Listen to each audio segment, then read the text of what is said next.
The girl who walked home twice. It was 1930-something.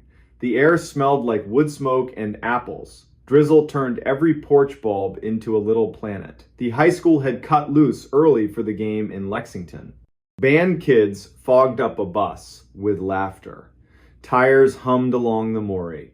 Ione, small like a willow, tough like one too, didn't go. She'd promised her mother Yara she'd be through the door by 2000, no later. The mountain shadow drags night down early in Rockbridge County. Everyone knows that. Pea coat from a thrift store, one button that didn't match, scarf a shade that couldn't pick a side between green and blue, hand knit by her aunt. Everyone knew Ione. She worked mornings at the bakery on Nelson Street, slipped the paper through Mrs. Kemp's slot at the White House with the red door, could identify every dog in 3 blocks by bark alone. Her father, line cook, cereal kitchen quitter, had left in May. The kind of leaving that makes a clock too loud. Ione had sworn, with a 16-year-old's fatal sincerity, I won't be that kind of gone. At 1940, she waved off her best friend Wren at the feed store corner and ducked into the drizzle, taking her usual 3-block shortcut, hardware store. Mr. Ancher, Petrie sweeping like he meant to sand the sidewalk down to Memory Post Office that still smelled faintly of floor wax, then the alley behind the funeral home because, as Ione liked to say, the living cause more trouble than the dead in Rockbridge Hollow. 1952. A guy in a pickup easing off a steep driveway saw that indecisive scarf flash by. 2 fingers up from the wheel, small town salute. 1954, wind rattled corrugated tin on the vacant lot fence. 1956, misses. Kemp stretched her back, peered past a thin curtain, clocked a girl head down, hands in pockets, shoulders squared against the wet. 1958. Yara's porch light burned a little cone in the rain and turned drizzle into strings. 2000. The door did not open. By 2010, Yara was pacing the living room like she was housebreaking a nervous dog. Up slow, back slow. 2022, she called Wren.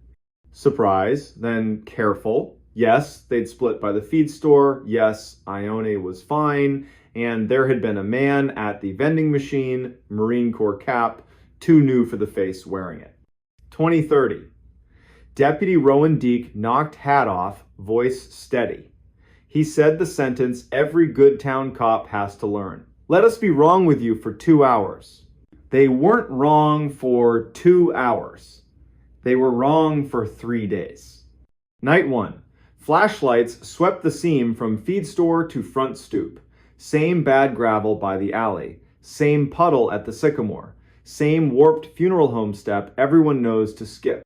Drizzle turned into mean rain. 0320. The band bus came back. Windows fogged a different way. Kids fell into waiting pickups. Mothers squinted through wipers. A boy named Ash told his dad by accident the worst sentence. I saw Ione behind the funeral home. She had her scarf.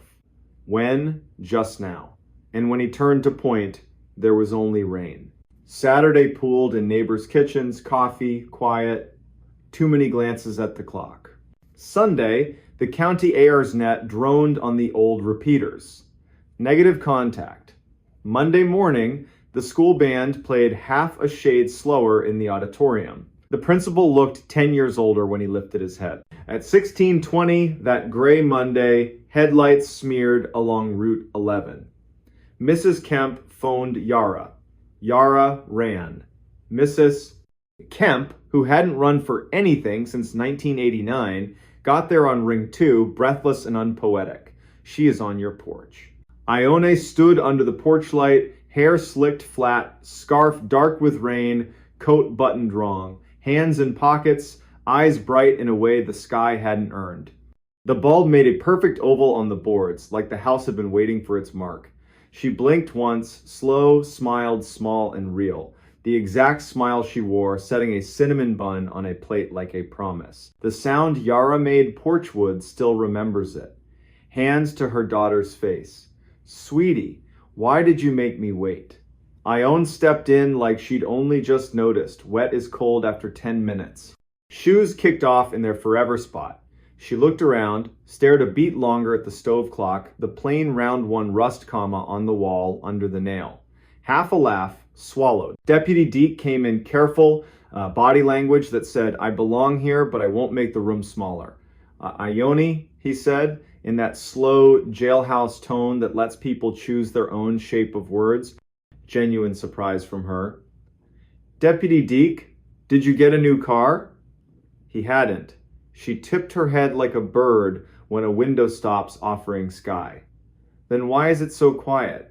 Dr. Sigrid Hall, neat as a single sentence, took temp, checked pupils, asked, "What did you do between Friday and Monday?" "Walking home." No flinch from the doc, just a neat note. Sometimes you leave people the only word they're willing to carry. More questions. "What do you remember?" "Gray dog by the Coopers." "The sound at the pipe bridge." "The man with the new hat." Then, like 3 rooms misstacked. "I don't know the rest." Her mouth around the O made Yara flatten both palms on the table like she was steadying the whole house. 3 weeks. Rockbridge Hollow learned a delicate routine. They let Ione be. Dawn at the bakery, 2-handed grip on the sheet pan, reverent buns on paper. She stared at the post office bulletin board until the pushpins shone. Guidance counselor Emmer Holliday sat with her twice a week gentle work, invite a memory to take one step without pushing it down the stairs. On good light days, Ione would offer a new pebble. The river slapping the old mill race concrete. A walnut leaf rafting a puddle. Someone saying her name like a question, and she not turning her head. December showed up in one unsentimental dump of snow and refused to leave. Yara learned to sleep an hour at a time. The wood stove learned the new schedule without judgment. Christmas came with casseroles, feed store gift cards, and one perfect scarf from a woman who couldn't afford to buy it and a woman who couldn't stand to see the old one anymore. By March, the Maury pretended to be more than a river, and a fisherman found the marine cap downriver of the pipe bridge. He called it in and didn't touch it. Like a weird engine smell under your hood you hand straight to a pro. The man who'd worn it had drifted back to Roanoke the day after Ione was found, paid his motel bill, smiled at an elevator that apologized for itself, and left. The cap had no story the town could use. Spring, summer, peepers screaming, telephone wires singing when the wind drops off the ridge full of opinions. In September, 1 year minus 2 months, 17-year-old Ione stood in Yara's kitchen at 1943, poured tea she didn't want. Tired in a way sleep can't fix. Yara, to keep from saying one thing too loud and scaring 3 others, wrote a safe talk list on the back of an envelope. She never got to use it, because in 1947 the front door opened with the exact little 2-tug rhythm of someone who lives there. In the entry stood Ione, peacoat, mismatched button, that undecided scarf, hair wet from a drizzle that did not exist on Nelson Street, eyes bright in a way that made the room back up by instinct. The Ione holding the teacup rattled the saucer, set it down, turned toward herself and made a sound. The porch calls a bird hitting glass. Doorway Ione smiled, small and real. "I'm home, Mama." The stove clock ticked one very loud second and then remembered its manners. Deputy Deke again hat in hand. Dr. Hall's stethoscope already warmed the way good doctors do. Counselor Emmer put both palms on the table and didn't sit until Yara did. The town did not come. A small place knows when a crowd ruins the edges of a miracle. They asked gently, "When did you start walking? Where did you turn? Did anyone speak? What did the river sound like?" Doorway Ione answered with the same script as a year before. Dog, pipe, bridge, hat, walnut leaf. The difference wasn't the words, it was the way the room caught them. Every sentence landed like the place had already set a plate. Deke stood in the kitchen threshold and looked both ways. He saw 2 girls, he saw one, he saw none. He kept his face steady so the room could borrow it. "Sheriff, Judge Crease, how do you write this in a report? Breathe with me, the practical spells." They kept both Ionesses in the room because what else do you do? Dr. Hall took 2 pulses, one just off the other. Checked eyes, left, right, months backward, both did it. 2 wrists, 2 heartbeats, both wrong in different right ways. Her face gave nothing away and everything all at once. 2140. Somewhere down the block, a stubborn riding mower coughed into one more season.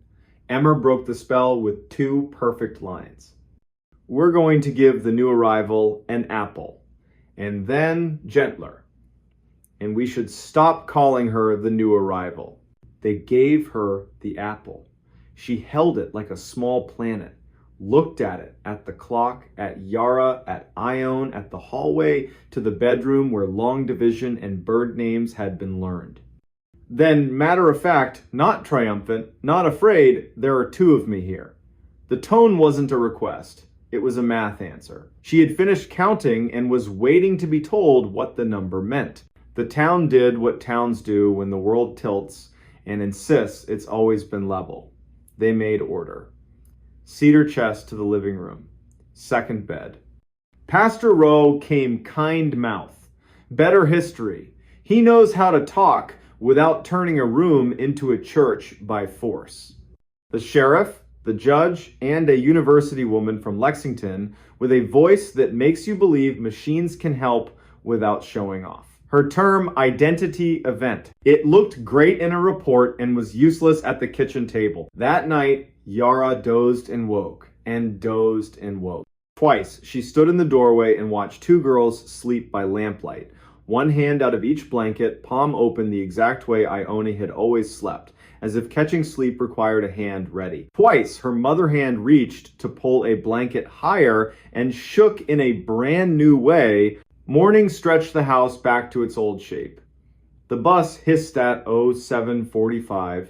The driver glanced at the porch without meaning to. Mrs. Kemp knocked once, left rolls, and a note with only the date she believes. Inked things are harder to argue with. The university woman returned, politely eager.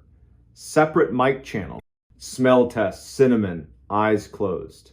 A metronome on the table whose pulse keeps time. She packed up at noon with good manners and eyes full of a curiosity that doesn't need oxygen. For a while, Rockbridge Hollow held. The girls washed dishes in a choreography that invented itself in 48 hours. Tea the same way. They walked the block at dusk together. They did not cut behind the funeral home. When they slept, their breathing went just out of phase, then remembered itself. Like 2 clocks learning, they didn't have to impress each other. Then the bill came due. Day 10. A pale circle under older Ione's left collarbone, coin-sized, cooler than the skin. Dr. Hall's smile stopped at her mouth. Her eyes kept the truth. Sketch on the chart, pictures keep you honest when words want to pose. Day 11. A match on newer Ione's right collarbone. Day 12. 2 circles bloom, each wrist, opposite sides. Opposite girls, like a mirror taking inventory. By day 14, the girls had learned to move like 2 people carrying one big tray through a narrow door. Day 19, they'd invented a way to argue that didn't injure the room. Day 21, the circles resolved into a constellation the doctor couldn't name, and then, just as impolitely as they appeared, they faded. Not all at once, one by one, soft as a hand, smoothing a wrinkle back into weekday skin. Day 24. Dusk, the hour when Rockbridge problems either introduce themselves or forgive you for not noticing newer Ione stood on the porch, undecided scarf at her throat, and looked toward the feed store, the funeral home, and that walnut root that heaves the curb. I should walk, she said. Older Ione, very quiet. I'm tired of walking. Both were true. Yara chose the loudest kind of bravery that makes no noise. We'll walk together to Pastor Rowe's, she said, and lend him our feet for 1 block. Then we'll come home. They did. The town watched by sweeping already clean porches. The girls returned, ate, slept. The circles faded, like a bruise deciding not to be dramatic. Day 31, 05:20. Newer Ione rose, made tea she didn't want, folded the undecided scarf on the table, smoothed it with both hands, thumbed the mismatched button and laughed without humor, private joke between her and the world. She opened the door to rain that wasn't there for anyone else and a porch light that was. She stood on the exact board as the year before. Turned, as if to give someone permission to follow. No one did. Step 1. Step 2. By step 3, Yara was awake. A mother knows her child stares. Ione, she said, not church voice, house voice. The girl smiled. I am going home. She stepped into a drizzle only she could feel. The porch light held her one heartbeat too long. She walked 3 blocks, hands deep in pockets, cut behind the funeral home, past Mrs. Kemp's window. Mrs. Kemp stood to stretch and saw a girl head down through sheer curtain and did not lift it. She had learned a hard lesson once and refused to write a new one. Oh, 5:54, Yara's door opened again. Older Ione, the one who'd returned that impossible Monday in the year 2004, stood in the entry with her scarf in one hand and coat over the other arm, crying and not crying, joy and disaster braided. Mama! No words back. Some truths are for skin, not air. Yara crossed the room, palms on her girl's face, while the clock hung its seconds without comment. By noon, the rain that hadn't been real for anyone else gave the day back. Dr. Hall, efficient, kind, wrote 2 lines she'd never bother a medical board with. Their grammar wouldn't survive. Older Ione, warm, steady pulse, lesions fading, appetite back. Newer Ione gone. Pastor Rode delivered a casserole he hadn't cooked. He's learned how to honor offerings without stealing their credit. I don't know what to call the second walking, he admitted, voice low. The first wasn't a trick. The last wasn't a theft. When the porch asked for a witness, they gave it one. That was right. Weeks stretched. The house learned gratitude without building a festival around it. Ione went back to mornings at the bakery, face to the heat, wrists remembering cinnamon's weight. The Tuesday dollar tip from Mrs. Kemp, return some customs, survive any weirdness. One Sunday, Wren braided Ione's hair on the stoop and didn't cry until the knot that spot where promises and prayers looked the same. Deputy Deke waved with 2 fingers and didn't slow. Habits keep towns from unraveling. Sometimes in late fall, when the walnut drops a single leaf onto a puddle and the river at the pipe bridge sounds like the old mill remembering. People here say, without moving their lips much, that they saw Ione walk home again. They don't mean a ghost. They mean a woman carrying her own shape through weather that didn't deserve a name, and for 15 sidewalk steps they felt porch lights turn on in their chests and were kinder to their own breath. Years later, one Sunday in the year 2019, Ione worked the bakery counter with her daughter, on her hip, hair loose because the day hadn't asked for more. A stranger out of state ordered a coffee and said it the way outsiders do. Are you the girl who walked home twice? Ione looked at him, then at her daughter, then at Nelson Street drawing its honest line toward the river. I'm the woman who did her best in Rockbridge Hollow, she said, kind, firm. The stranger made a sound halfway between sorry and disappointed and took his coffee to go. That night, the porch light over Yara's door hummed like it has for 15 years. Little transformer in a housing that outlived storms, bulbs, and one remarkable season. Walnut leaves fell in 2s and 3s. The stove clock kept obedient time even after time had misbehaved. Yara sat in her chair, listened to the night count itself, and felt the house settle into its old bargain with joy and fear. She spoke one true sentence into a room that had earned it. My girl walked home. My girl walked home twice. The door in his basement wasn't there yesterday. Late October, year 2018, West 73rd Street was getting shoved around by that lake wind, long, hard gusts that make whole blocks clench their teeth. Rain ticked the gutters like pinball. Inside a brick duplex that still smelled like plaster dust and stubborn varnish, a 37-year-old hospital electrician named Callum Brenner was doing what he did most nights.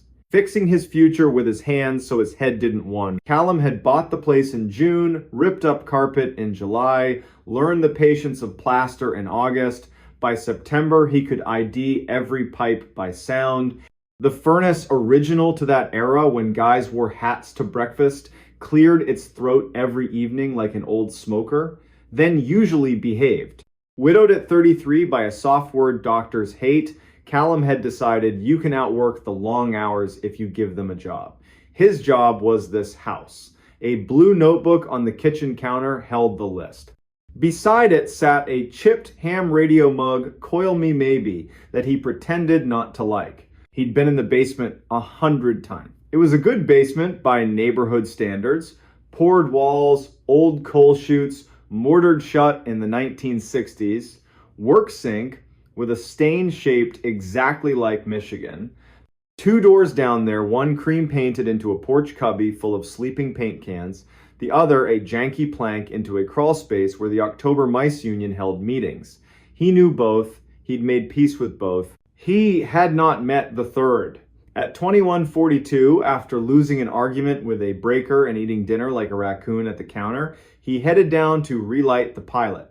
He liked that moment, the polite click, the soft whomp winter delayed by a thumb. He rounded the stair, set his phone on a joist for light, looked up, and stopped, like someone was dimming him instead of flipping him off. There was a door in the west wall. Not a door he must have missed. Not boxes stacked weird. He'd scrubbed that concrete in August with vinegar and a bad attitude. It had been wall. Now, it was a door, same in different cream as the other trim mortise latch, casing with the exact roller lint pimples from some distracted owner 3 tenants back. A strip of blue tape was slapped across the brass like a utility tag. It even crunched under his knuckle when he knocked neither hollow nor solid. A hotel of a sound, Callum said it out loud. Because good rooms appreciate honesty. That was not there yesterday. The furnace clicked, caught, and steadied as if proposing a trade. You let me keep one mystery, I'll give you heat. He stared at the tape. It said utility in tiny letters and a number no department in Cleveland uses. Upstairs, he wrote it in the blue book. Wednesday, late October, year 2018, new door, west wall, basement. He made coffee he didn't want. Then he called the one neighbor who knows the right nouns for the wrong problems. Genevieve Trask had worked 30 years in the bus yard parts department. Even her dog, Primitive Pete, followed house rules like a union contract. She'd been on West 73rd since the streetlights still rang like bells when they got swapped to sodium. Callum asked if she'd come tell him whether he'd just lost a fight with his eyes. My pleasure, she said, like someone who's risen for worse. They went down. Jen stood, silent, 10 seconds flat. Then, measuring flour careful. That was not there yesterday. Primitive Pete sat, lifted a paw, set it down. The blue tape didn't peel when Jen tested it. The brass under it was guilty clean, like it had been avoiding hands for months. She put her ear to the wood, jaw loose like a piano tuner. The worst kind of quiet, she said at last. Not a human, not a machine. Something that learned to be polite, living next to both.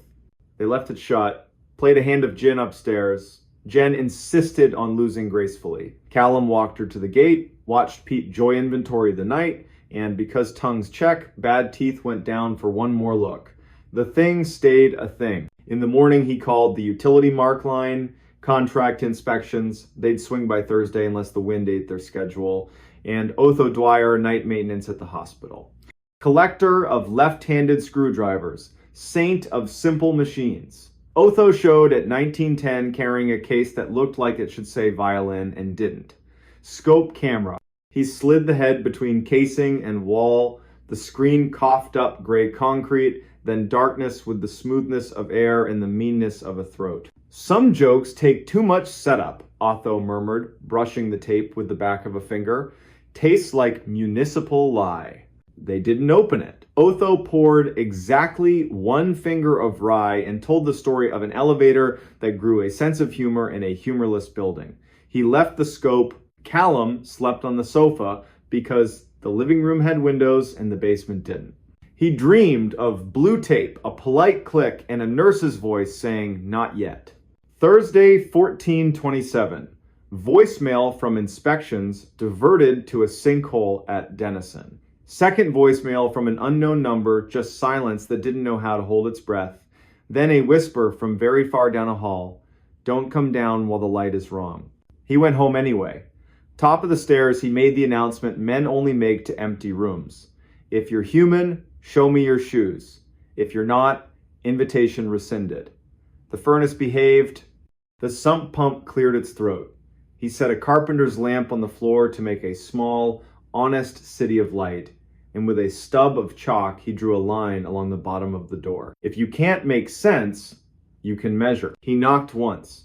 The sound came back too soft. He pressed his palm to the panel, neither warm nor cold. It felt like skin in a room that doesn't want you to cry. I don't believe in you enough to be afraid, he said, on purpose lying. Houses respect effort. He turned to leave. On the far side, something trailed a fingertip down the wood from above the latch to below it, very slow, like it was teaching itself grain. He didn't move. The chalk line held. He said his wife's name once, softly, a key to a true door. Friday, 21:15, he and Jen stood there again. Primitive Pete approved the dryer. The tape had a new diagonal crease, like a latch lifted, then politely reset. Jen hovered her hand over it like a candle. You are not the first house on this block to breathe into the wrong room, she said. In 2006, during the epic flood, the city dug out the storm line in the alley and found an old brick run, prohibition beer, and better stories. They sealed what they could see. They did not seal what refused to admit wanting sealing. That's where the undertalk lives, she said. Not your house's fault, it learned the language. Not yours for hearing it. We lean a chair and don't make introductions. Be here at 10 with coffee and a man who likes rules, Callum said. She brought the sheriff. Sheriff Whitaker looked like he still hauled hay for friends. Face built for learning the same story from both sides and deciding where mercy fits. He listened to Callum, to Gen, to Pete, who sneezed once, officially endorsing the facts. Whitaker pressed his ear to the panel, knocked a pattern. Too slow, pause. Two no one uses unless they suspect a test. The door answered, one slow, three quick like it understood and preferred to show off. We're going to treat this like a person who talks too much and too sweet to a child, Whitaker said. No drama. We don't answer. We call boring people with rope courtesy over magic. At 10:50, Building Inspector Ninette Polk arrived, clipboard, caution tape, and two public works guys who dig with shovels and silent. She measured, tapped the concrete with a screwdriver, jaw loose, head cocked. Double wall, she said. Face wall. Behind it, not wall. Behind that, not our business yet. The plan, open the outside from the alley, look at it like breakfast. If breakfast looks like sin, you eat elsewhere. By noon, the alley had a careful hole. Brick, then more brick, then a slump of coal pretending it wasn't old. Ninette rolled her light into the throat beam, sliding along clay to a small cleared space. A tin cup, a folded blanket whose corners remembered hands, a stone pile with soot above it, a fire where fire made no sense. We've had squatters, she said.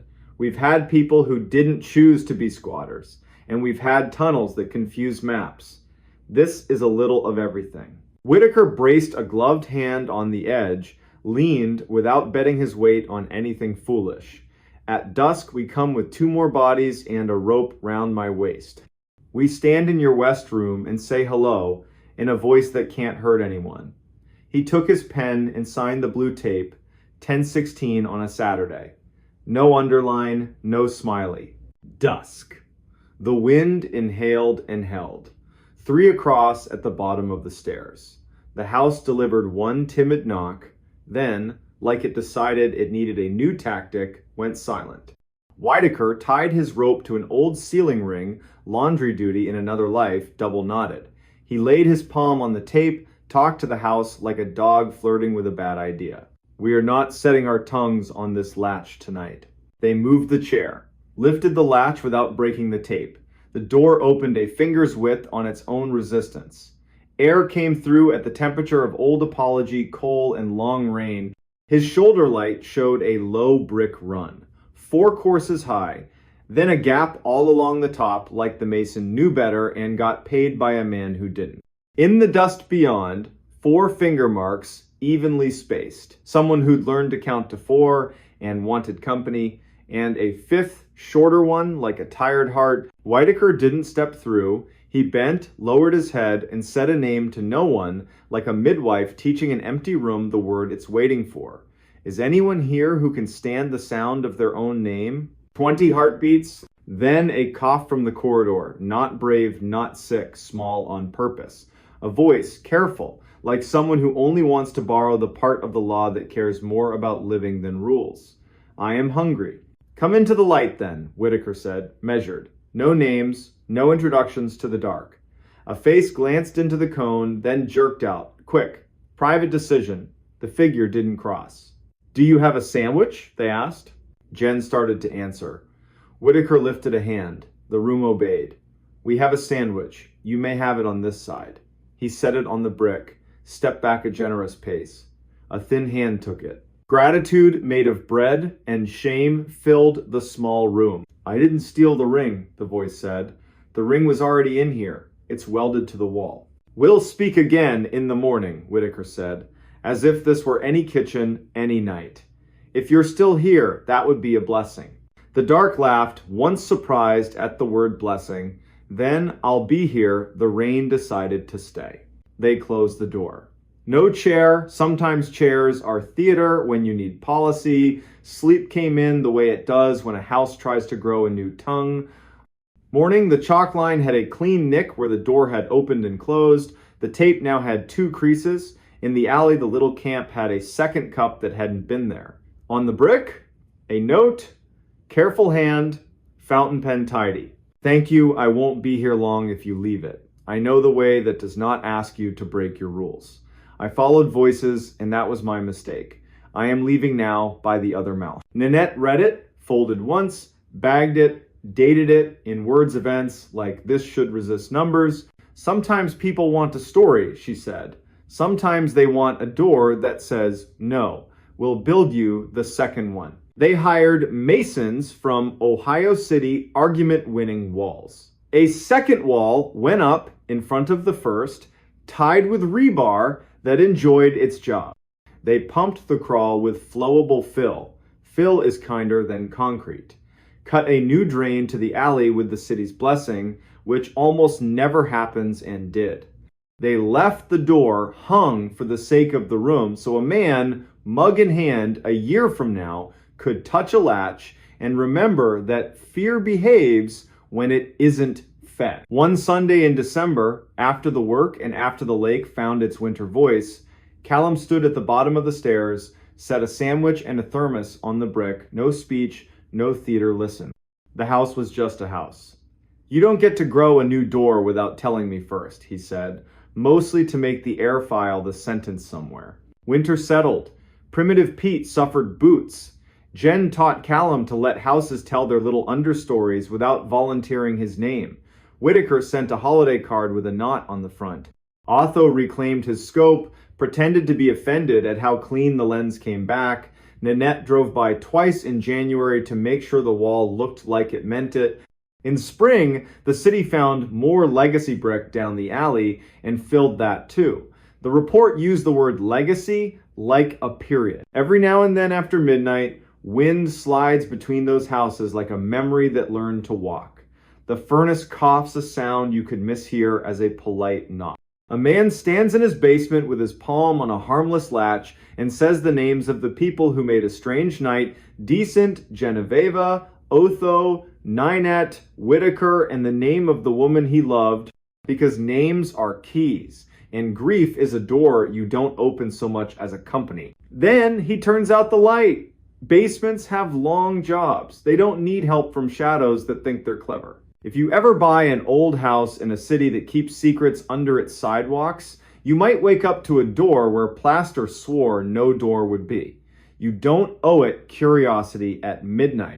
You owe it a list, a lamp that won't lie, a neighbor who can make quiet into a tool, and the dull bravery the trades teach. Knock once, count to 20.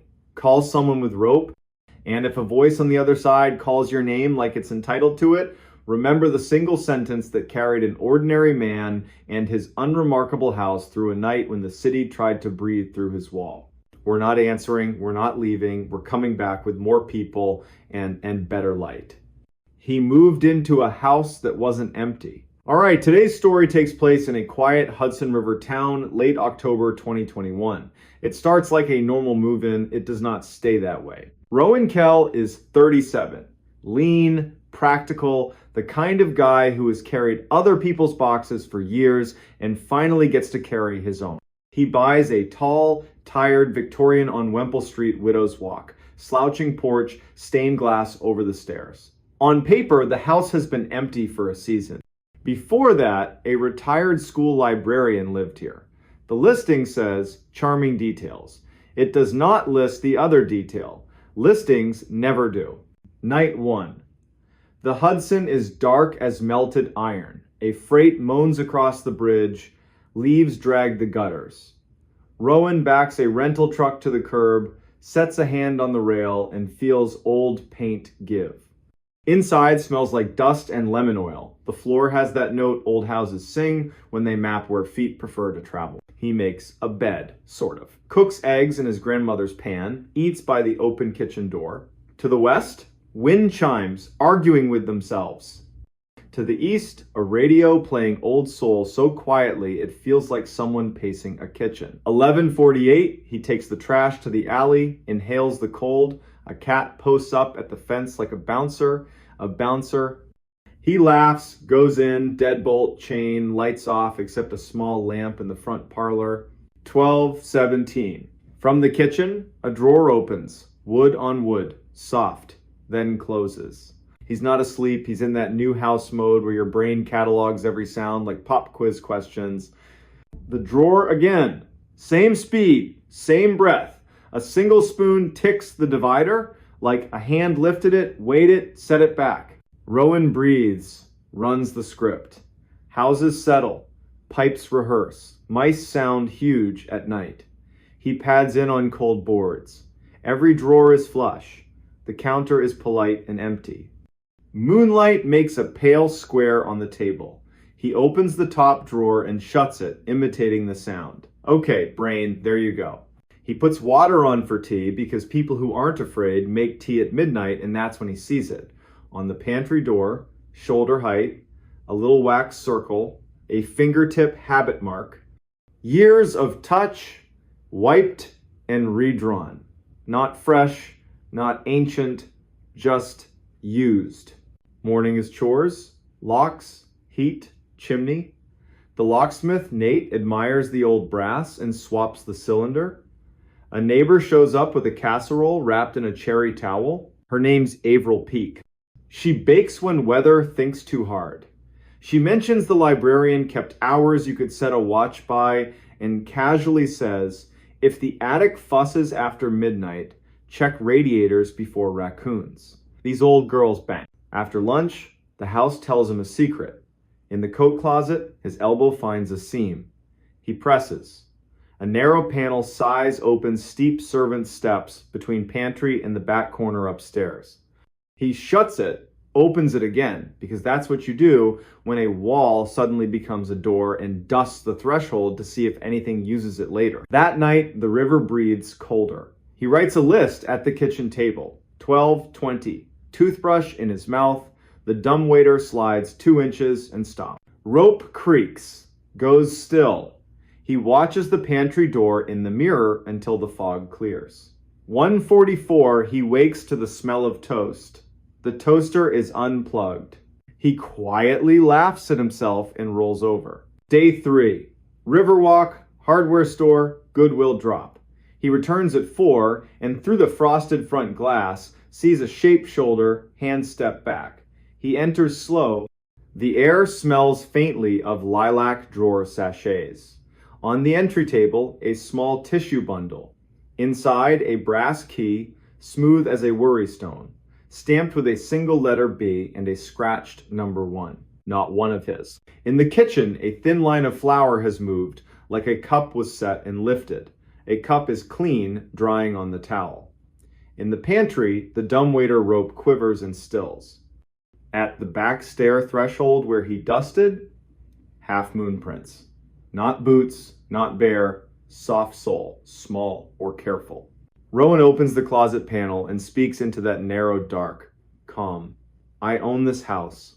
I move slow. I don't throw people away. If you're real and you want to stay real, tell me your name. He hears a decision being made. A scuff at the top. A pause on the third tread. That small, quick run we all do to pretend we're not afraid. She appears on the last step. Late 50s, hair pinned, cardigan mended, with proud little stitches, wool socks in tired slippers. Her eyes scan, land on his, and choose honesty. I'm Imry Blakely. I looked after Miss Renner for a year and a half after the snow that broke her hip. I stayed after the service because the realtor kept telling me the date and I couldn't hear it. The pantry door knows me. The back stair knows me. I didn't mean to startle you. I made tea because a house should know the sound. Whatever speech Rowan thought he'd give, gone. He says the one true sentence he has. I wondered if the dumbwaiter was flirting with me.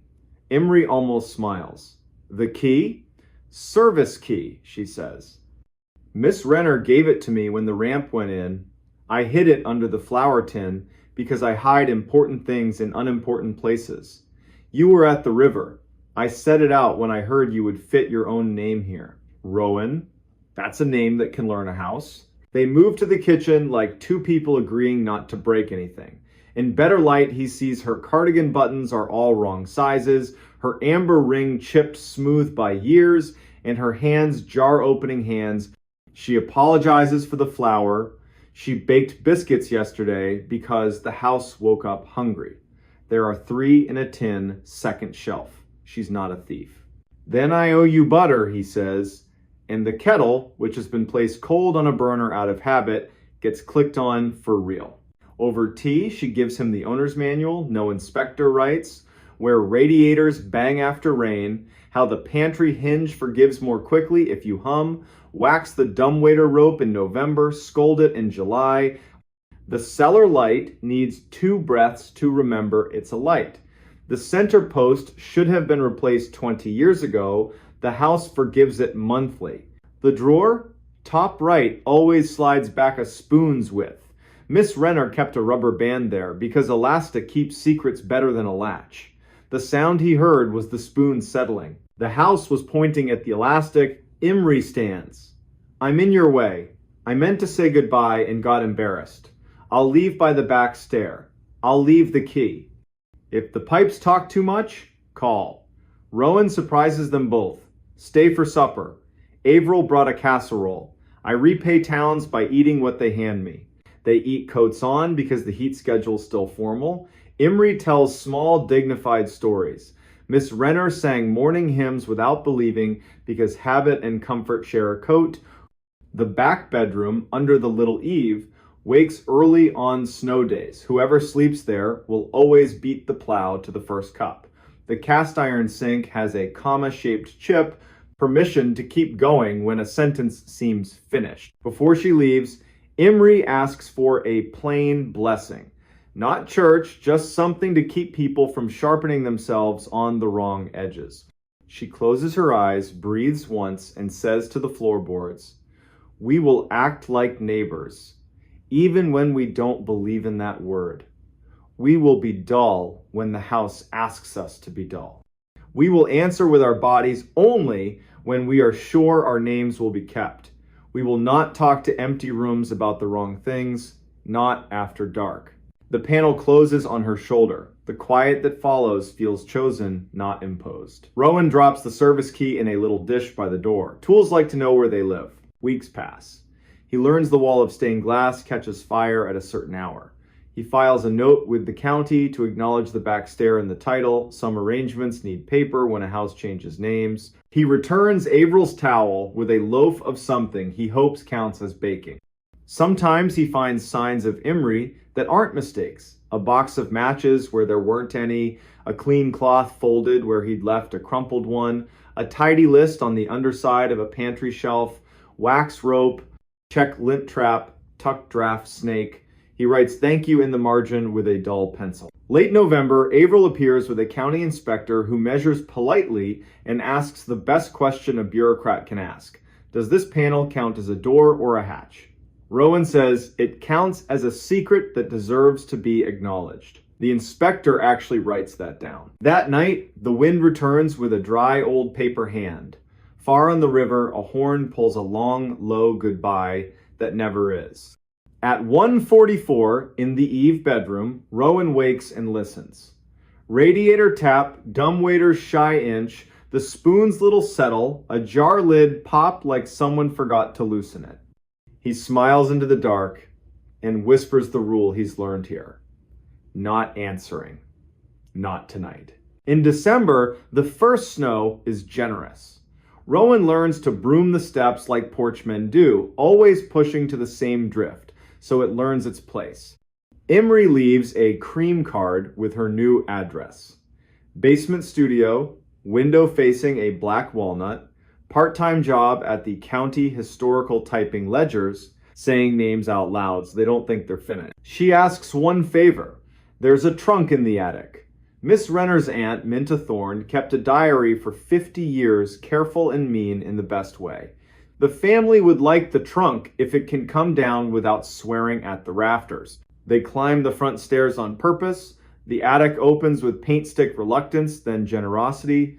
Boxes are labeled in a librarian's hand, winter scarves, not this one, photographs, country cousins, bird journals, 1980 to 2010.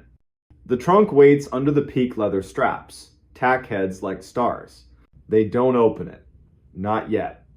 They carry it down between them one step at a time, like moving a sleeping parent. It rests on folded towels in the hall overnight because old things deserve a chance to decide to be seen again.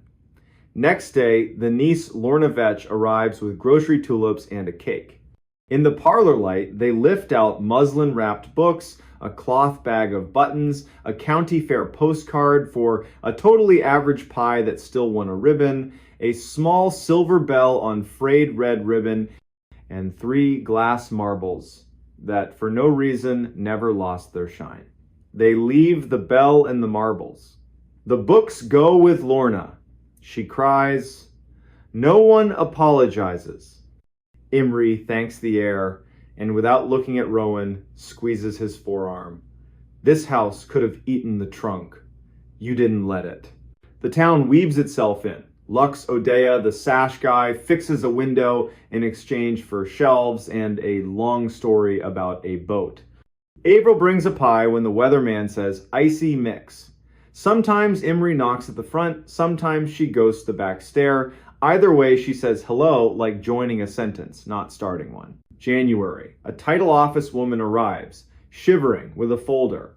We're filing a small correction. Our system dislikes a door inside a closet. We're trying to teach it manners. She looks past him once, homesick, and says, my mother used to tell me, the walls aren't thin, honey. The walls listen. Be boring on purpose. See how long the trouble lasts.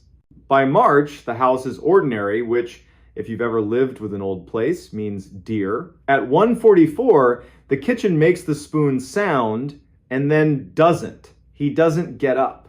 He thinks about that first night and his urgent need to explain things. He thinks about the word empty and realizes it's never been fair to rooms or to people. He thinks about the service key in its dish, the wax circle on the pantry door, the trunk asleep in another house now, and the sentence that has started living under his tongue, we are boring on purpose when the house asks us to be. Spring loosens the river's shoulder, sycamores light up pale green, windows remember they have hinges. On a Saturday in late April, he hosts a small dinner. Averill, Lux, Imri, Lorna. The stained glass holds a sunbeam like a jewel you don't have to own to admire. They eat food that doesn't try too hard. Say names. Avoid lazy. How's work? When the dumbwaiter creaks, everyone notices and then lets it be. That's what families do for the oldest relative in the room. Night falls. Dishes done. Leftovers sent home. Rowan stands in the hall, touches the pantry with the back of his fingers. The wax circle is nearly rubbed away, worn down by his own small reverence. He clicks the chain, turns the deadbolt, sets the kettle just to tell the house what time it is. From the back stair, a single tread answers. Not a knock, not a warning, just wood on wood. Patience. A place teaching a person to hear the difference. Rowan doesn't ask who. He doesn't answer. He folds the cherry print towel and tucks it in the drawer where elastic lives. He breathes in, breathes out. The night listens back, and it does not feel empty at all. He followed the voice in the woods. In late November 2016, a small Vermont town quietly changed the rules for how you answer the dark. Friday night. First snow falling like ash over the Black Spruce Tract 160 square miles of public forest that starts just west of Cold Hollow and runs up to a ridge the color of old iron. Wind from the north braided through the needles in one long note that makes decent towns leave porch lights on a little later. Inside the Grange Hall, the fire department fundraiser clattered along.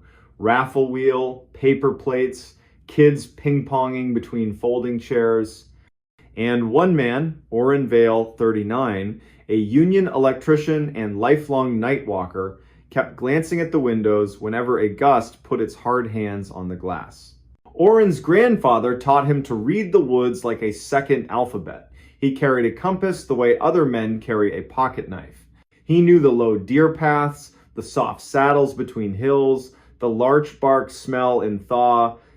He also knew the old county stories, the ones people tell without leaning in, the ones that move through a place like blood and show up on the skin only when the month turns cold. He knew them and didn't believe them, which his grandfather used to say is the quickest way to trip. At 9:30, the last raffle number got called. A cheer, a whistle under the eaves. Orrin stepped outside to swap boots at his truck. Official reason.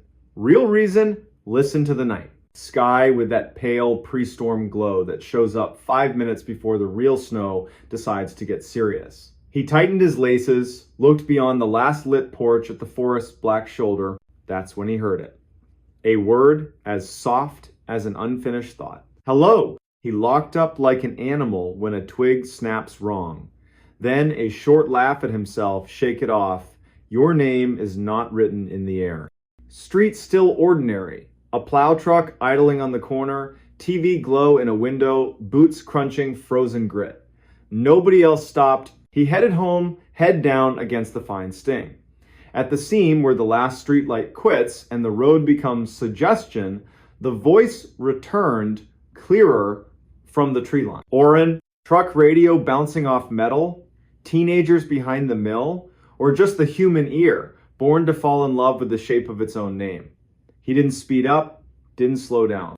Turned into his drive, hand on the knob, door opened, and the room, warm, yellow, smelling of dry wood and laundry soap, closed around him like a decision. Tea, boots off, house creaking as it accepted the cold. He told himself he'd imagined it.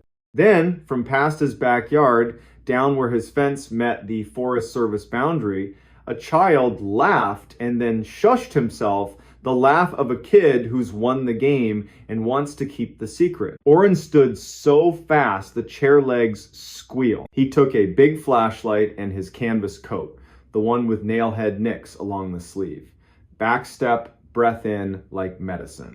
The beam cut a clean cone through first skinned snow, birch leaves stuck like coins. Official reason, check the fence. Animals find holes like water. Real reason, follow the voice he said he wouldn't follow. 30 yards to the boundary, then down into the shallow gully where an old logging road becomes a mud stream in spring and a dark ribbon in summer. Tonight, a white seam sewn into black.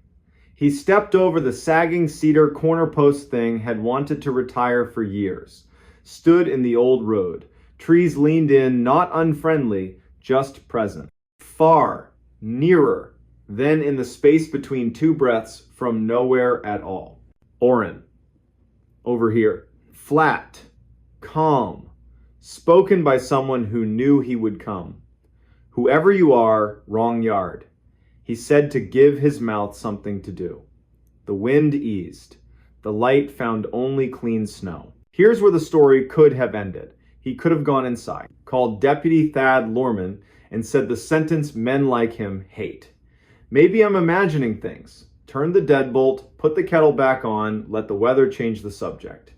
Instead, because his grandfather taught him to meet strangeness with stride, he went forward 2 paces, then 2 more. Good woods do a winter trick. Honest dark makes day colors inside it. Orrin walked 100 yards. 200. Counting numbers in his head must match the length of his stride. The road bent, fell, rose. The voice stayed at a leash-length distance. 3rd bend, a smell he couldn't place. Not smoke, not rot. A peculiar clean copper coins in snow stream under ice where no leaf has fallen. He stopped. The beam trembled once, steadied. I'm turning around, he told the night like a neighbor by trash cans. If you're real, say your name with your mouth. Answer from the left, low and near, made of breath, and something that owed breath nothing. Please. Old story word. No manners, perfect aim. He swept the light. The beam caught the hem of a wool coat behind a young fir. A dark sleeve. A pale idea of a face. His breath snagged. The sleeve moved a little. 2 slow steps, the way you approach a skittish dog. A woman. Mid-20 seconds. Hatless. Hair slicked to her skull by wet snow. Wide eyes, not panic, just far away, like someone who's been walking too long in a sentence that won't end. City boots? Wrong season. She didn't look at Orrin, she looked past him, toward the place where home lives in a man's imagination when he's far from it. Please, she said again, the syllable making a bull-sized cloud. I lost my brother. He's down there. He keeps answering me, but he isn't moving, and I don't have anything left to pay the dark with. Orrin didn't ask the right questions. Not why here, not where are your tracks. He did what his grandfather would have done. Light to her shoulder so he wouldn't blind her. You're coming with me. We'll make a fire. Sheriff's decent. The ranger they send is decent too. We'll all go for your brother together. Half smile, like matching a photograph. Down there, she murmured, tipping her head. The ravine. Do you hear him? The forest held still the way it does when a pond is deciding if it will hold you. Far, closer, then from a compassless direction, a boy's voice. Over here, the cheerful tone of a June afternoon when the creek is yours and curfews are imaginary. How old? Orrin asked. 12, she said. His name is Asa. He mimics the radio, learned it from our father, thinks if he hits the right tone, people treat him like a man, not a kid. Please. I think he fell. They moved.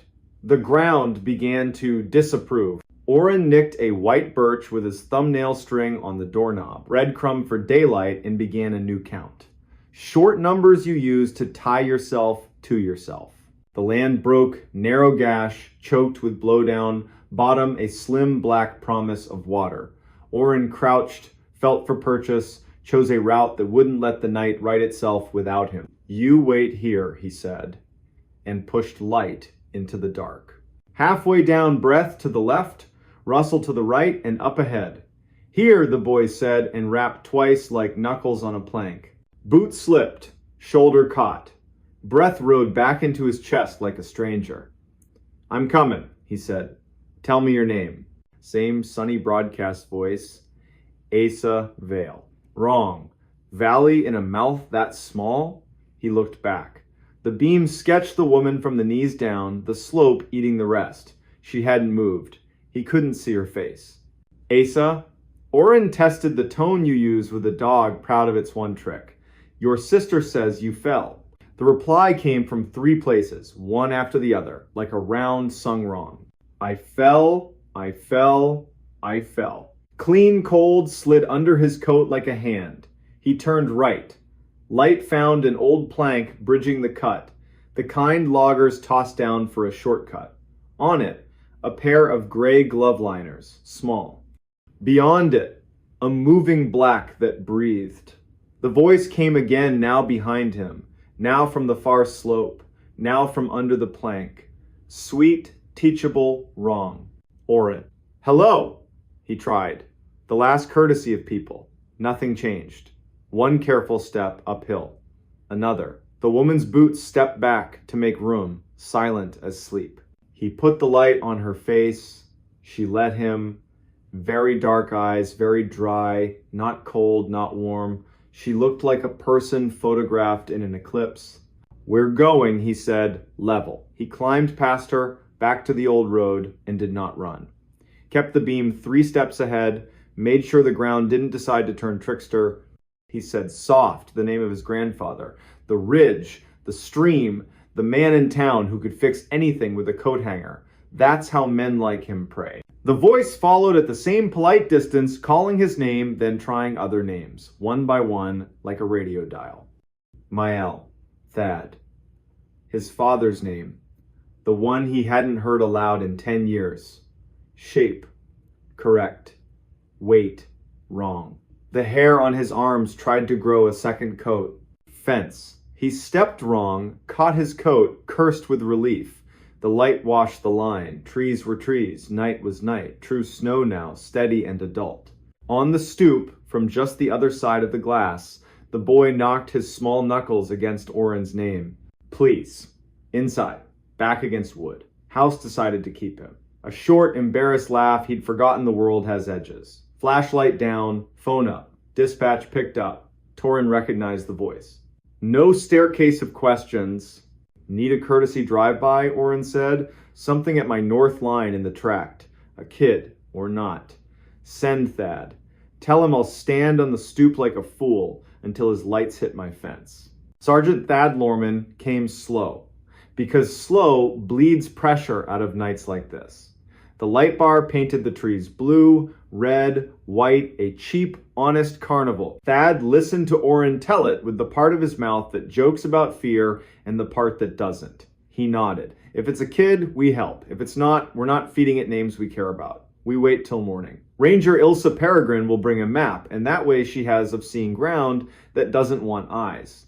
Oren dozed badly. In a chair, boots on, long light pointed at the back door like a promise. Woke at 3, then 4:30, to the kind of quiet, good towns keep as a favor, to people who worked till midnight. Morning, polite sheet of snow on the yard, no fresh tracks. Dressed for work he wasn't going to do, drank doctor-ordered coffee, met Thad at the fence. Ilsa arrived 10 minutes later with rope and calm. Ilsa Peregrine had the patience of someone who's pulled people out of rivers, trucks, and bad ideas. She let Oren map the night with words, asked 2 questions, had him repeat the glove liners and plank bit. Then, we'll walk to your nicked birch and the lip. We won't drop below without more bodies and a line. We'll bring a bell. We will not call names into the ravine. We won't teach the woods our voices. Do what I do. They walked the old road like a small procession, remarking only on the practical downed limb, slick spot, this looks fine and isn't. At the birch, she saw the thumbnail nick and gave him a coy's small nod. At the lip, she set a glove down, put her ear over the edge, listened like a nurse, eyes closed a moment. When she opened them, nothing in them was darker, but something inside had locked its door. The bell, she said. Thad, stand back, palms open. Think about your wife saying your name on a normal day. Oren, think about your mother saying yours. I'll drop, we'll listen to what the ravine does with it. Little brass counterbell, line to wrist. She lowered it into the cut, tapped once. Sound went down and became shape. A second, softer ring came back, a beat late dutiful mimic, pleased with itself. Exactly what she expected, exactly what she didn't want. Another pattern, another shy echo. She drew the bell up. We back out, she said. Return at noon with 5 people, a net, and the kind of logic more eyes bring. We don't talk loud about this in kitchens. We don't make it a dare. Mayel will call the mothers who woke sick today and confirm their boys are where they belong. Oren, go to work. Don't walk too close to windows. Keep your head. For 3 hours he tried. Mounted a panel, fixed a ground, listened to the radio gripe about roads, and a woman in the next county who kept a goat in a Subaru all winter. At 11:40, Mael called. Slowly, no punctuation. Every kid accounted for in Cold Hollow, the next 2 towns, and the next one after that. Only one mother admitted to a bad feeling her college-age daughter had forgotten to text goodnight. The girl replied, at 9, friends dragged her out. I don't mind being the woman who makes these calls, Mael added. At noon, Ilsa returned with 3. 2 retired SAR, diehards rope and stubbornness, and a state biologist whose face said, no time for folklore, polite to people who do. Stokes basket, a sleeping python coil of rope. Thermal scope, rode again, practical commentary only. At the lip, scope warmed, Ilsa panned slow. Pause. A private smile. A frown. 2 small hotspots raccoon. 3rd signature doesn't behave. Warmer than air. Not moving, not shaped. Could be a rock remembering yesterday. Could be a hole trying to be a mouth. Could be nothing. Rope went to a jack pine who knew how to hold. Eulalia Pike tied knots like a magician. Holly Kempt tended the tail and told the rope jokes. Ilsa clipped in, checked gloves, looked at Oren. If I say walk, you walk. If I say sing, you sing. If I say back, you're halfway to the fence before I finish the word. Do you understand? Yes. She went over, no hero, just a person who rations courage by the cup. The basket followed, empty. Holly paid out, Eulalia counted. Thad kept palms open. Oren murmured the names again. The wind pressed its shoulder, then backed away, embarrassed. At the plank, Ilsa set her hand on the wood, didn't cross. Leaned, looked. The ravine hummed like a refrigerator in an empty house, steady, unashamed work. Her voice rose, clear without being loud. I see a glove. I see a hair tie. I see a shape that might be a bag or water. Acting clever. No body, no tracks. Mud's wrong. Too smooth for this time of year. Holly net. Down it went. She opened it, set it in the water, drew it slow fishing for a rumor. At the board, she made a small sound, what you make when something lands in your hand that wasn't meant for you. A tape, she said. Cassette, labeled with a child's name. Ink bled, not a local surname. First name, maybe. Into a dry bag like a heart, looked left, right, beyond. Bring me up! At Oren's picnic table, Ilsa set the bag down. Holly opened it with thumb and forefinger reverence. The cassette slid onto a towel. Label, 3 stubborn letters. A smear. Another letter, a curl like the start of a V. A backward S someone had tried to fix. We take this to the county, Ilsa said. We don't play it at anybody's table. We don't invite it to speak until we decide who's earned the right to hear. Oren with me. Thad, drive the long way and stop at every porch where a mother is watching the window too much. Say the sentence that helps. Eulalia, Holly, pie at Mael's. Tell her nothing but that the rope behaved. County building, gray carpet, binder smell. Tape on a clean towel. Evidence tech, Poe Dunnett, a kind face and an anvil name. Step back half a step, then forward. Gentle resurrection deck. Lid down like tucking a child. Play, hiss. A room trying not to be a room. Boy's voice high, those long rural vowels. Hello, he chirped. To whoever finds this. You're smarter than my uncle. He thought this was a good place to hide it. I thought it was a good place to make him pay attention. Oren's hands went cold. Ilsa folded her arms. Poe watched the deck, not the wall. I learned from the weather radio, the boy went on. 2 notes, then a voice. So here are the 2 notes. A whistle. Almost true. This is a warning for Oren Vale from Cold Hollow. I'll be by your fence tonight to ask for your attention because my uncle didn't give me his. Bring a real adult if you want. Don't bring a recorder. The ravine doesn't like competition. Poe's hand hovered over stop and stopped. Tape wobbled. The voice shrank. In the back, a woman spoke soft, far like another night in another room. The boy laughed. "I'm not supposed to laugh here," he said. Click. Out like pinching a flame. 20 counts of silence. Then Ilsa said what needed saying. Someone taught a child to mimic the radio and throw it like a stone. Someone told a story to the wrong head and let that head go walking with it into a night. A tape fell into a ravine where water thinks about voices. Next time, we will not let the water talk first. They worked. Knocked on doors along the ugly highway west of the tract, a trailer. A man who wouldn't answer until Ilsa said please the way a daughter does to a stubborn father. He opened. Saw the tape, covered his face. Made a sound older than apology. Said one name without looking up. Asa had been 12 inches, 2006. His mother believed something that charged interest. His uncle believed in nothing but tricks.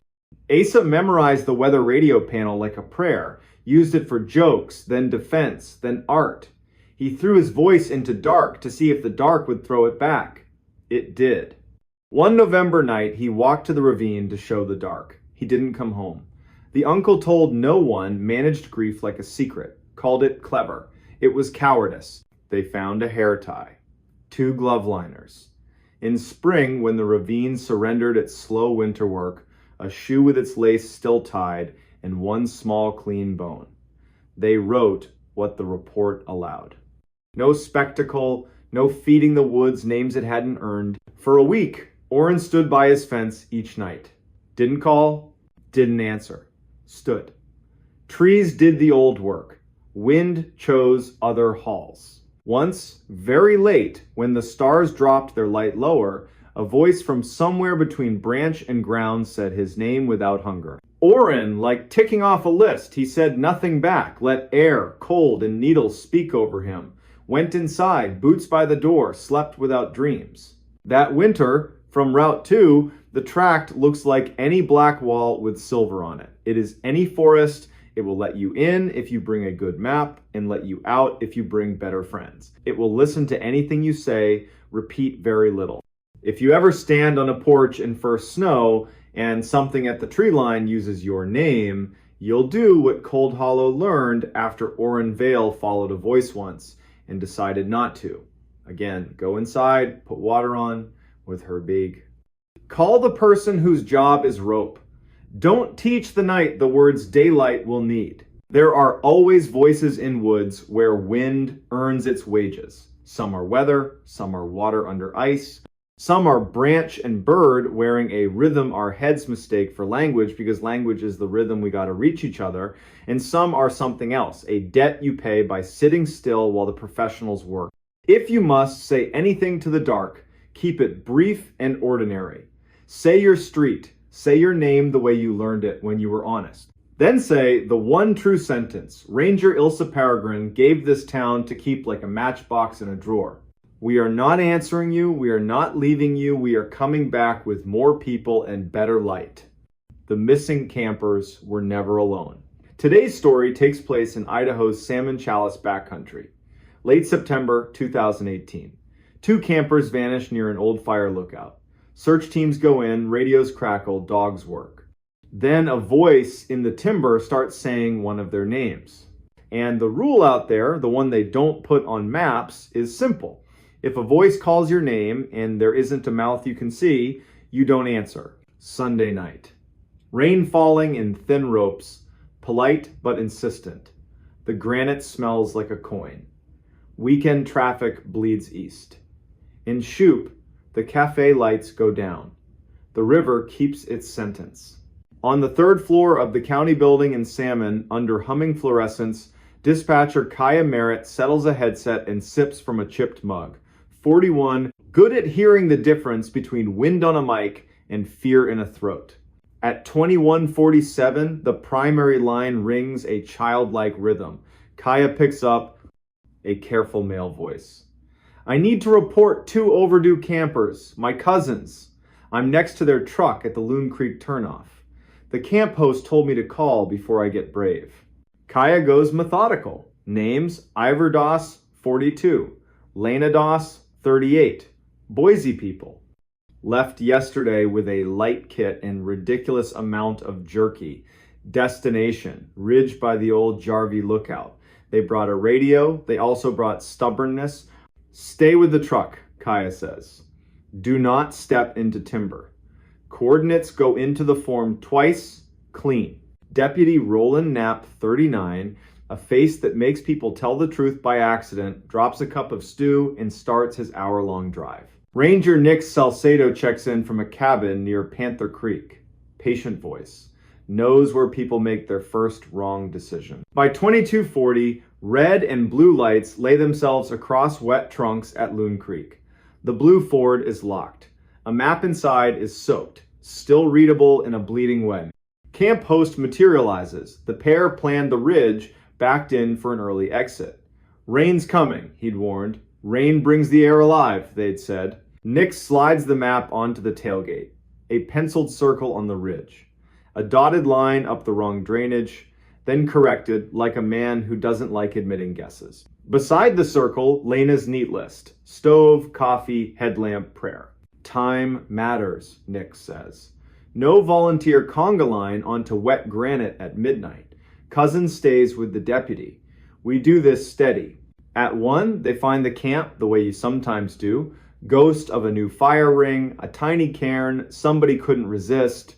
A boot print Rain is trying to steal. 2 sets. Walking together. Roland Marks calls it brings them back. Morning plan gets written like an anchor. Kaya works the night like a loom. Tracks down Lena's sister in Meridian, leaves a message that is compassion twice and panic never. Calls in a K-9 team ode to the county. In her log, she writes 5 quiet words only she will see. Do not answer a name. Dawn. Cloud lifts, leaving diamonds on every needle. 15 people drink black coffee at a folding table. Nix runs a finger over the map and splits the country into sectors. He adds the rule, the one you only hear from people who have earned your trust. If you hear a name and there's no visible mouth, lock eyes with your buddy, say their name, make them say yours. Do not answer anything from timber, not even if it uses your song. A new kid raises a hand. Is that folklore or a line I can put in a report? It's how you get home for lunch, Nix says. Teams move out with that respectful, quiet September pines demand. Dogs in bright vests quarter the slope. One line takes the spine, another slides into a black burn, snags like busted metronomes. Thayer, the cousin who made the call, walks with Deputy Knapp, not because he should, but because men who wait at trucks break in slow ways. At 9:19, a dog gives a small bark. I found your idea, not yet your person. Handler Ione Taggart slips among ferns and retrieves a rolled shirt under a low lodgepole limb. Damp collar. Tiny stitched L. Bag. Tag. Ritual keeps hearts from shouting. 10:52. A voice calls a name. Thin through timber, left of the draw, where a baby creek is deciding what to be. Lena. 2 syllables shaped like someone speaking into a scarf. Sounds like Ivor. Except Ivor's voice usually laughs at the edges. This one doesn't. It says her name and waits like a bridge. Nix lifts a hand. Heads swivel. Everyone refines a face. Thayer. Thayer. Roland. The voice tries again. Help. A dog bristles, then thinks better of it. Wind turns the voice into a trick. Now above, now behind, now whispering from the leaves at their boots. Lena. Roland plants a ribbon and a thyme on a larch and draws an arrow fatter than the rest. We don't answer, he says, calm enough to steady the world. We mark and move. By noon, sun saws through the cloud and turns steam into foxfire. Teams reset. Dogs drink in wide licks. The medic truck ladles sugar into paper cups. Kaya slides each bead of the day onto a string, times, places, and a line that means more than the paper can hold. Voice saying, Lena. No face. Afternoon, a different kind of luck. Farspur team finds a neat cone stacked beside a rock scratch.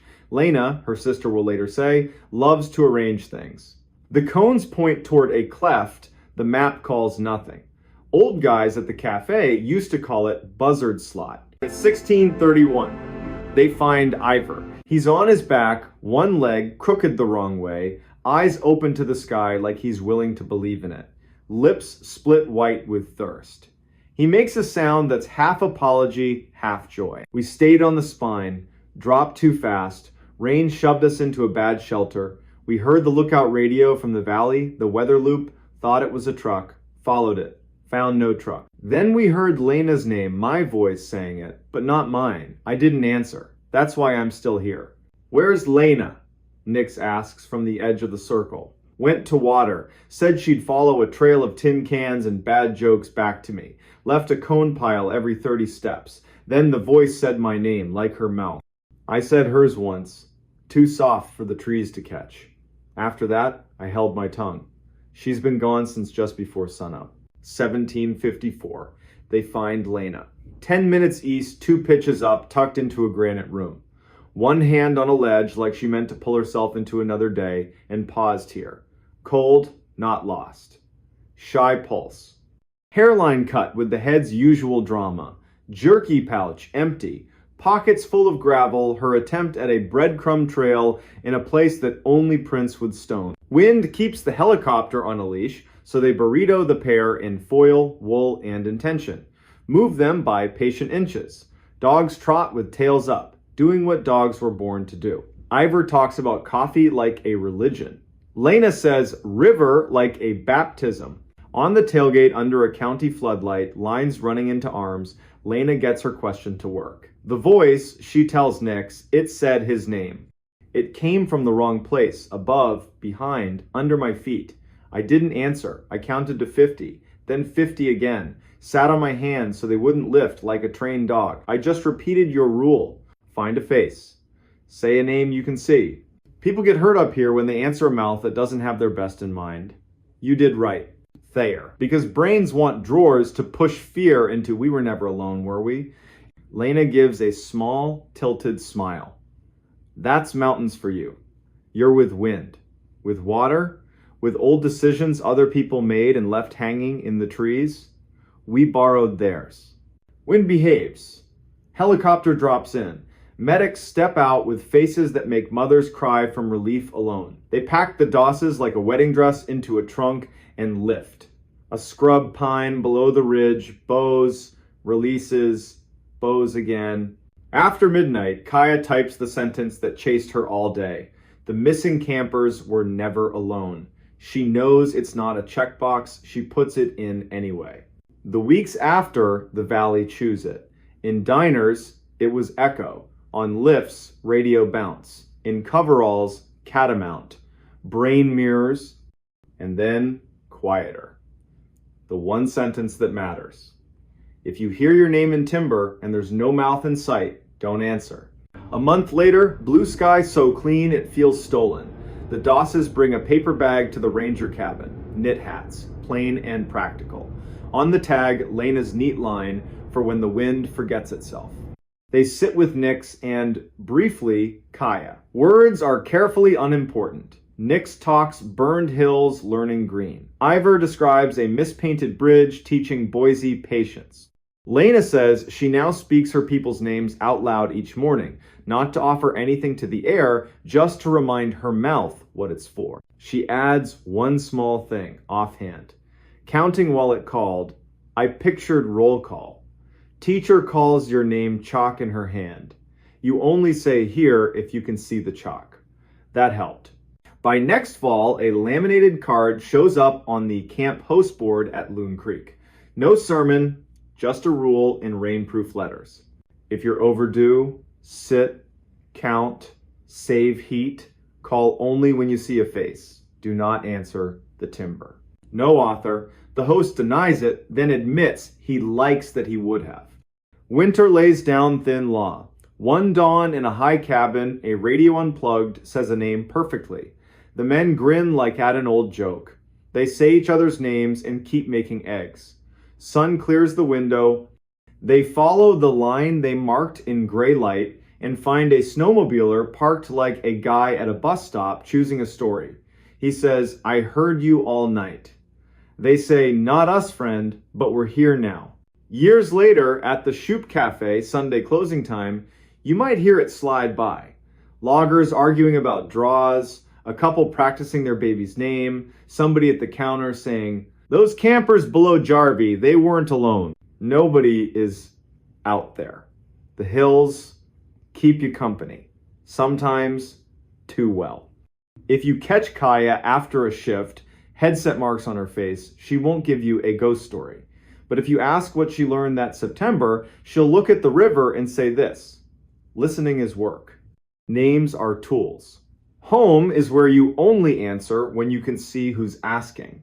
A town can hold itself together with a quiet rule repeated by people not interested in drama. She might even add, very soft, that the missing campers were never alone, and neither are you, if your hands stay steady and your mouth remembers when to keep its strength. Then she'll tip well, step into a night that smells like pine and iron and rain, and head home where a clock mutters forward, a radio sleeps politely, and the mountains lean in, listening like they always do.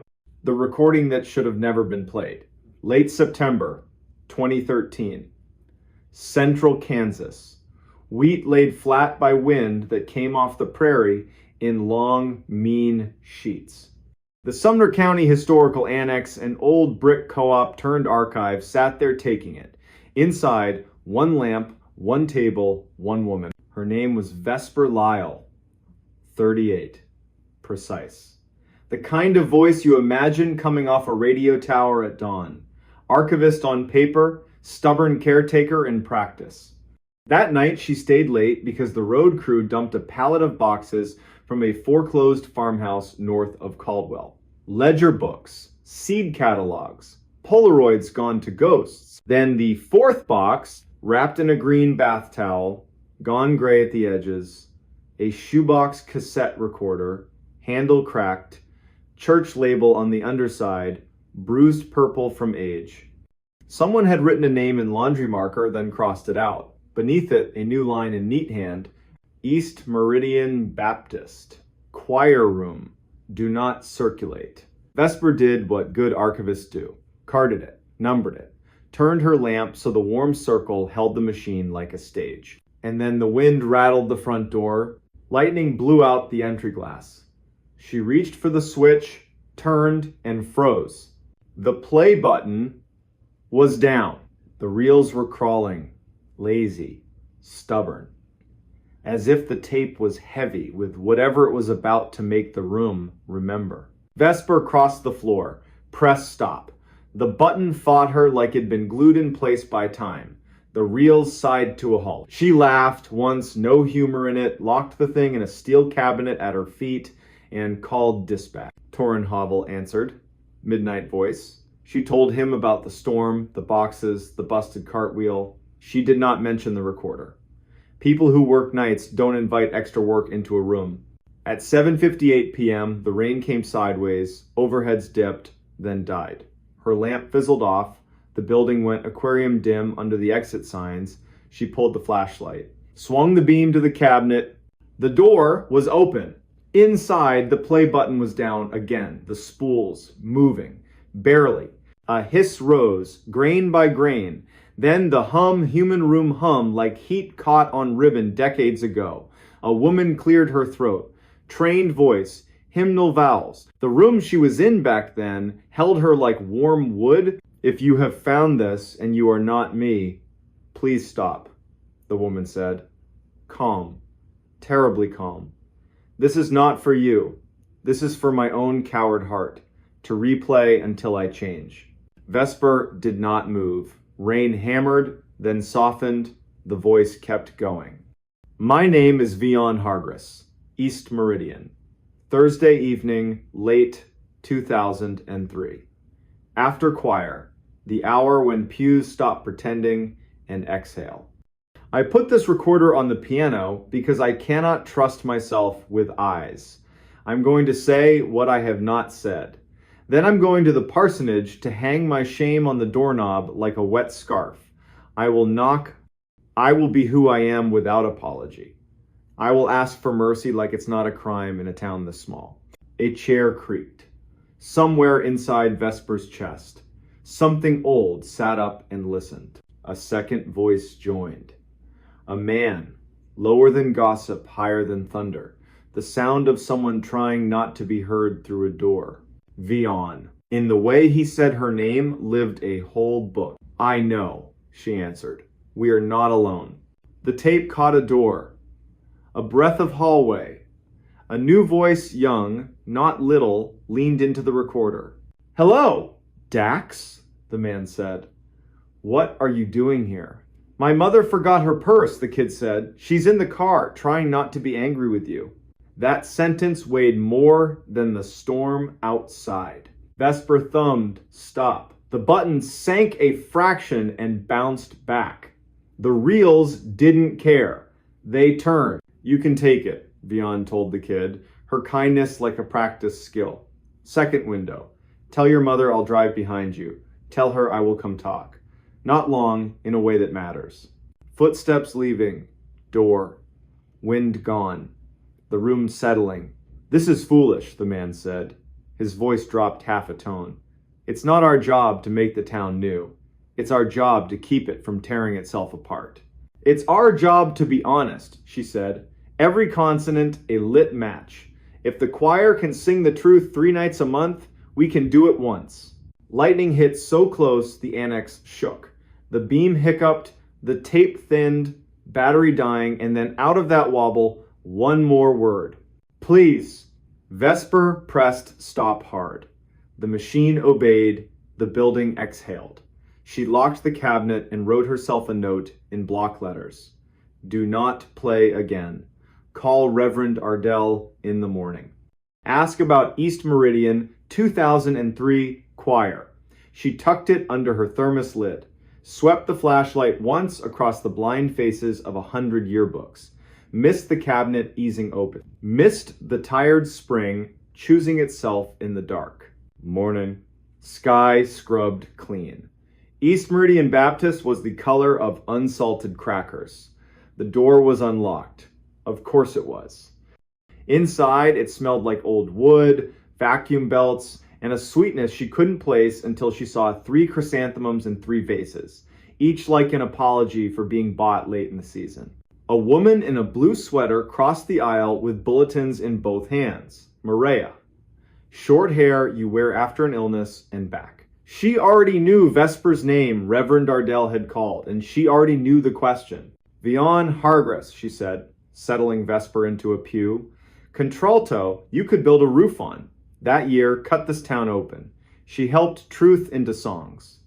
Truth into Tupperware on your porch. When it wouldn't fit a hymn, she died in the spring. Not all things wait for permission. And the man? Vesper asked, hating herself a little. He left, Maria said softly. That week. Sends coat money at Christmas. Signs from far away. The mother with the purse forgave him once on Maine, and he flinched like she'd thrown a stone. What can a tape do that memory hasn't already done? Vesper thanked her. 2 sleeves touched for a second like a pact between strangers.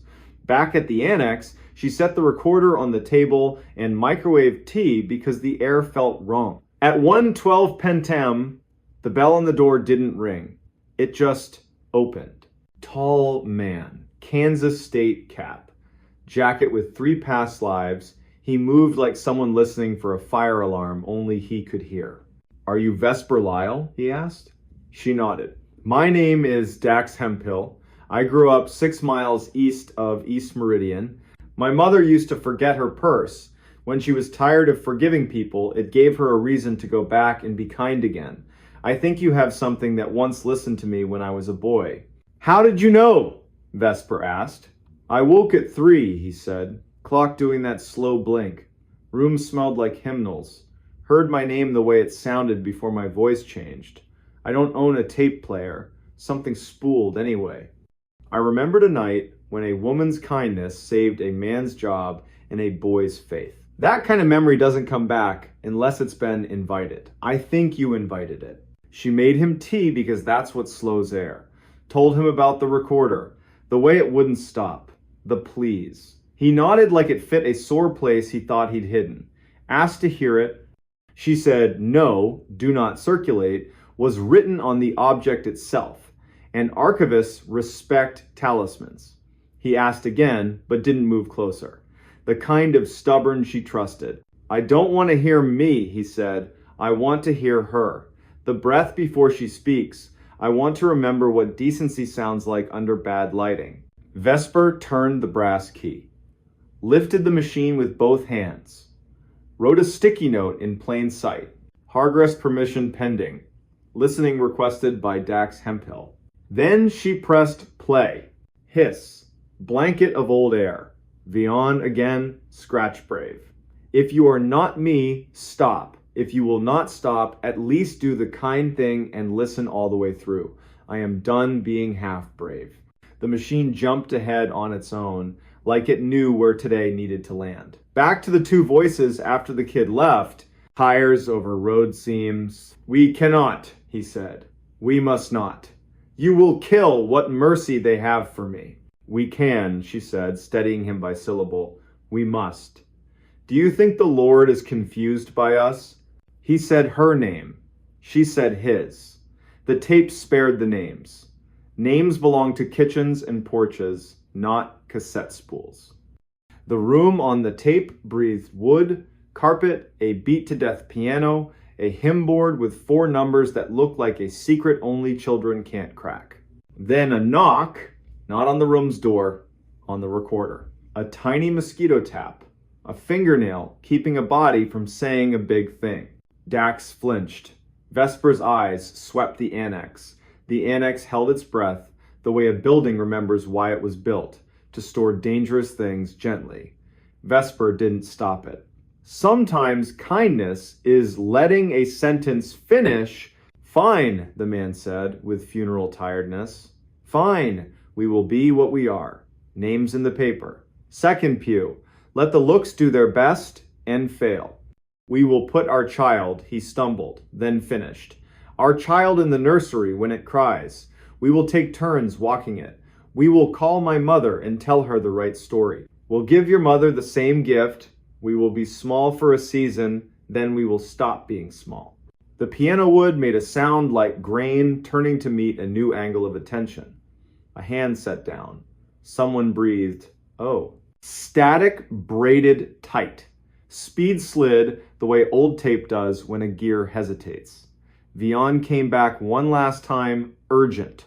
"If you are me, do not be a coward. If you are not me, do not make this a fable and sell it to yourself." This is not a ghost story. This is how to live. Click. Silence put its palms on everything. Shelves redrew their edges. Pencils remembered their jobs. Outside, the storm was now just damp behind the clouds. Dax covered his face with both hands. Vesper looked at the machine and thought of cellar jars with masking tape dates opened when the garden forgets its name.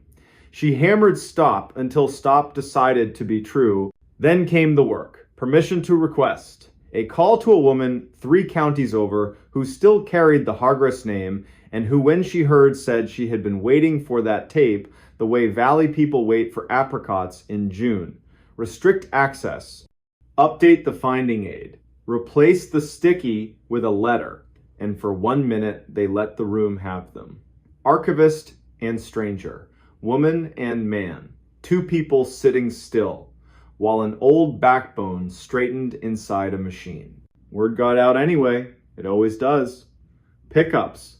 Break rooms. Space heaters. The story got wrong fast. A curse. A warning. A revival. They said it was a tornado siren played backward. They said if you listened at midnight, you'd hear your name the way only your grandmother said it. They said the recorder had no batteries and played all night. None of that was true. The truth was smaller, harder. The recorder played when lonely people stood too close and forgot to tell themselves the truth in time. In November, Torrin at dispatch heard his name, clean as winter, from the shelf with the lost and found bin. He stood up, said his name back out loud, into a room where another human could hear him, and the sound left the way regret leaves after 2 beers and a nap. He called Vesper. She told him to throw a towel over it, like you darken a bird cage when the bird thinks it's dawn. Reverend Nardell came at 2 on a weekday when Son made long rugs on the annex floor. He asked to listen, cried without apology. Told Vesper he hadn't known back then how to keep rooms safe and people brave, and that the two were actually the same. He left a check for the leaky gutter. Memo line for roof. Nothing else. What else could you write? Winter sharpened everything. Spring mud had birthdays. Summer made the annex smell like paper and dry lemon peel. Vesper kept working her quiet miracles. She learned what thunder could change and what it could never touch. Late August, the tape did its last trick. It broke. Vesper was there, Dax too. He'd started stopping by, fixing the bad wheel, changing the bulbs nobody's ladder liked, because sometimes people earn comfortable silence after the first hard thing gets said. The machine chewed a loop into its own teeth. Vesper cupped it like a panicked bird. "It's okay," she whispered to plastic and time. "We've got you. We're listening." She had 3 clean copies made on a professional deck in Wichita. Masking labels, fire-safe box, permissions tucked like seed packets, on each in her sharp hand, to be played with consent only. And under it, softer. "Do not use this as weather." On the anniversary of the storm that shoved a box of wrong memories into her life, Vesper sat in the back pew at East Meridian. The building hummed with the quiet electricity of rooms that have been forgiven for what was done in them and what was refused and are willing, finally, to be only rooms again. Maria slid her a peppermint. They didn't say the names they weren't saying. The Hargris family wrote, "Keep it where it's surfaced. Don't let people make a party out of it. Let students hear it who think bravery is always big. Let tired people hear it when they need proof that decency can be made with 2 hands and 1 good sentence. Keep the names off. It doesn't need them." There was coffee and cookies in the annex hallway and a microphone that squealed once and then behaved. A reporter asked a trembling question. Vesper answered like someone who refuses to stage a drawing room drama when a kitchen table will do. "We're not here to gossip about the dead," she said. "We're here because a woman recorded who she chose to be and then did it. That's a civic treasure." The recorder sits now in a clear box so people can't love it wrong. On Saturdays, they ask if it plays by itself. Vesper says, "Only when you stand too close and forget you're alive and allowed to speak." Then she hands them a pencil and a form and teaches them how to leave something worth keeping for the next bad night. If you drive east out of Caldwell in late September and the sky bruises again, you might see a single lamp in 1 window. You might open the door, hear the chime, and breathe a room that smells like paper and patience. You might notice a soft hiss from a machine that retired from magic and kept its dignity. 2 people at a table, 1 with a pencil, 1 with a small wrench, bent over a ledger. You might understand why the recording should never have been played, and why, since it was, the only right response is to live in a way that won't require another like it. When the rain finally tears free, it will be loud and brief. Gutters will try their best. The annex will settle deeper into its foundation. On a shelf in a locked box, a cassette will keep its peace. And in 100 kitchens and a dozen sanctuaries, voices will go on doing what they were built to do when they belong to bodies willing to be ordinary and brave. They will say, "Please." They will say, "Stop." They will say, "Go now, it's time." And in the smallest, steady way that haunts longer than any ghost, they will say, "We are listening." What happened inside the tunnel changed him forever. It starts with first snow over the Cheat River, late November, year 2011. The kind of ash-colored flurry that only sticks where the mountain keeps its shade. Down in the cut, where an old railroad spur once ran through Brushy Mountain, there's a brick-lined tunnel that still breathes iron and limestone like it never retired. Locals know. Places like that are older than whatever story you brought with you. The man who walked in that night was 38-year-old Thayer Mott. 2 years home from a blistering overseas contract where dawn came with a buzzer and the heat tried to erase you daily. Back in West Virginia, he did county roads, cones, culverts, sleeves, rolled exactly the way your grandfather approves of. Off the clock, he carried radios for fun, listened to the weather net the way other men listened to baseball. Thayer lived alone in a small cottage that apologized every winter for one window that never sealed right. And he had a rule: write things down and the world behaves, at least for a while. At exactly 1950, by a cheap, luminous watch whose hands never lied, Thayer stepped into the Brushy portal. He'd told dispatch Lenox Vale that he'd walk the right-of-way from Brushy to Quarry, check drains, note a small rock slide from last week, headlamp, warm white, a spare in his pocket because batteries lie. He descended the stone throat. Brick arched overhead, ballast underfoot, old rails long since lifted, clean for quick money. He kept to the shoulder, counted steps, scraped slate from the crown with the toe of his boot, and wrote little facts on a card because little facts keep the big ones honest. 50 steps. The foot sound changed dry to damp.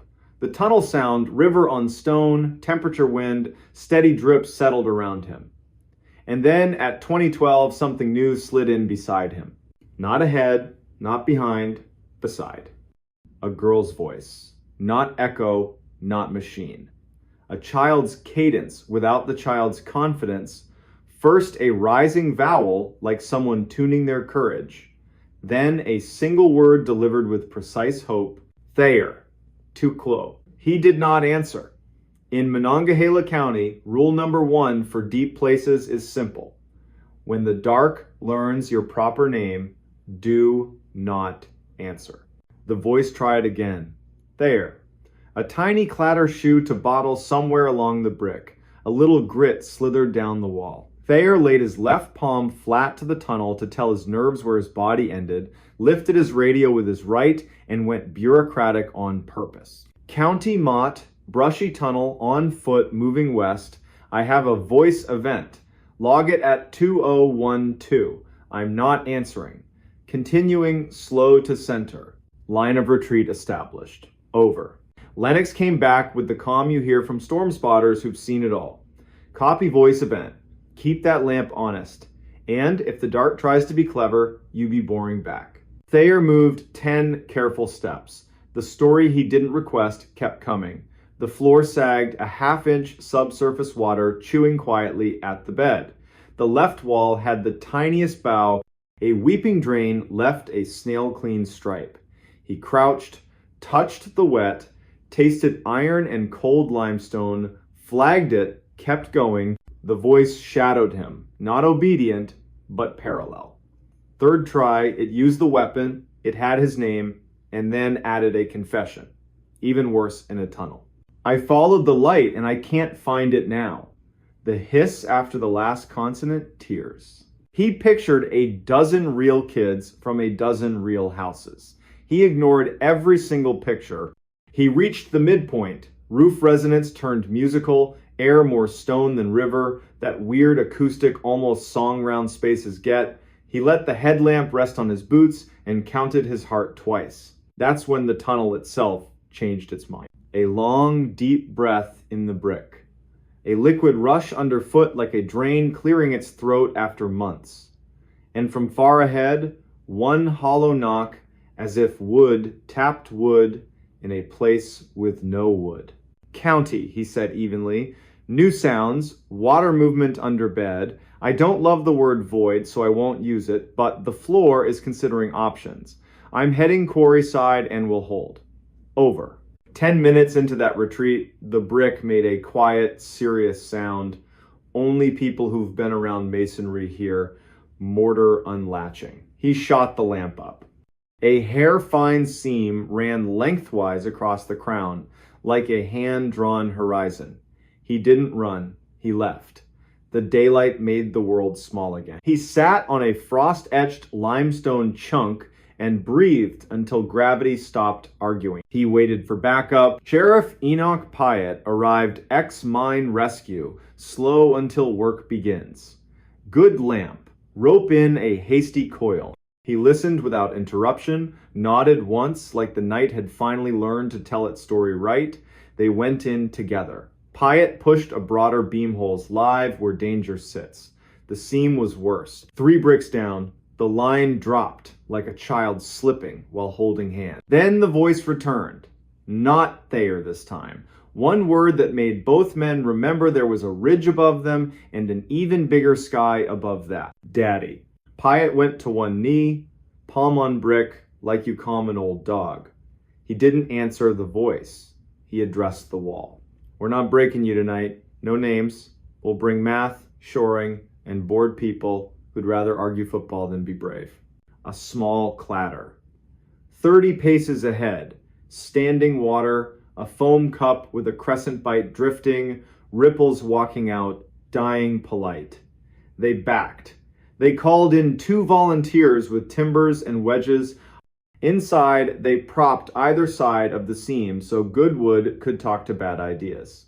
Denied, the voice grew patient in a nasty way, humming, please, measuring consciences, waiting for a slip. Pyatt looked at the crew, head out. To Thayer, your report will say we stayed for the welfare check, left for structural reasons. The other reason they didn't say, the seam and the voice had begun to sound like the same thing. The county fenced Brushy indefinitely, which translated means permanently. Teenagers found new holes. Grown men found other ways to leave their lives for an hour. Thayer went back to culverts and shoulders and the safe ache of good work. But the tunnel wasn't done with him. January brought gray armor to the river, wind to the sycamores, and a call from the county, meet Hobie Kress at the quarry side. Hobie was a snowshoe happy, content guy who posted reverent videos in places that do not want influencers. He'd filmed himself stepping 5 feet inside the arch and dusting snow off his hat like he was blessing it. The county wanted a conversation, not cuffs. Against his will, Thayer liked Hobie. Clean cut, the smile of a man forgiven by the world for 30 years. Thayer said, the brick is tired, the river is mean, the air is not your friend. For once, Hobie listened. Then Hobie said something that wiped the smirk off. Fate. Thought I heard a kid in there. Thayer asked, what did she say? Hobie blinked, just my name. So Thayer started stopping by the portal after supper. Not to be a hero, to be a witness. Some nights need witnesses. Late February, year 2012. Thaw hit too fast. The valley filled with water's angry negotiations. 2 a.m. The volunteer chief blows the horn. Pyatt calls Thayer the kind of hour you don't justify your choice of company. At Brushy, the fence lay meek in briars. The tunnel exhaled a runner's breath. They set a line, moved to Mark 3, and stopped, floor sound wrong. Pyatt's ankles, calibrated by years, said, Hollow wants a friend. Down tunnel, a light, not theirs. Clean, white, fresh batteries, eager to please. A man's voice, Mara, Mara, honey, answer me. Then the noise rescue people know in their bones. A foot into nothing, Scrabble. A half-swallowed curse because the man believed in God and wanted his attention, not anybody else's. Thayer dimmed, angled, reached, and caught Pyatt's sleeve not to yank, to warn bones. He projected county calm over a private prayer. Sir, stop. Aim your light at your boots. We're county. We're coming to you on a line. Don't step. Don't say her name again. The man froze like a new company rule just slid down from corporate. He lifted his light, then remembered and put it back on the floor where it belongs. Thayer and Pyatt bellied the last distance. A pocket of water had eaten everything under 5 ties. A plank mercifully there bridged. They slid the man back, clipped him, and sent him out on a promise of coffee. He would later tell the paper he cried, and no one made him feel small for it. He would not tell them the name the tunnel whispered to him to get him inside. When his light was gone, the tunnel was not quiet. The voice came one last time. Not the child. Or the child, upgraded for cruelty. Your father called for you, and you did not come. Pyatt closed his eyes by reflex, opened them on purpose. Thayer didn't move. He thought of a fluorescent desert overseas, a generator droning in 2 notes you can hear through walls. He thought of a high school hallway where the light always flickered and a teacher never once guessed what he might be good at. He thought of his mother laying a dish towel over biscuits she couldn't afford and doing it anyway, because sometimes a boy needs to see abundance he didn't earn. He radioed in a voice that knew how to hold a line. At seam, water in bed, void under ties, 10 to 15, past Mark 3. 1 civilian retrieved. Tunnel practicing party tricks. We are leaving in a walk. After the flood signed its name and crews policed the driftwood, small pieces that look like birds, big pieces that look like law, the county rebuilt the fence, bolted the sign, and kept the order permanent. The tunnel stayed. The voice, if it stayed, learned boredom, because this county does not answer. What the tunnel changed in Thayer wasn't superstition, it was speed. He started talking slower to people who live half their lives in the dark. He learned to stand on the downstream side of a bad decision, so if someone ignored a fence, his body'd be where it needed to catch them. He untied his boots on the porch, not the kitchen. Thresholds matter. Spring, the county finally replaced that chronic sycamore. A woman, Hetty Dockery, knocked on Thayer's door with a box of rooted maple slips and a photograph from her father's desk. A girl in an expensive dress and a useful coat gone since the 1970s. Hetty asked if he'd go with her to the portal and speak the name once. He didn't correct her, he went. She said the name. The tunnel gave back a sound like the end of a hymn key change. No organ. On the walk down, she stepped steadier than on the way up. Thayer married late.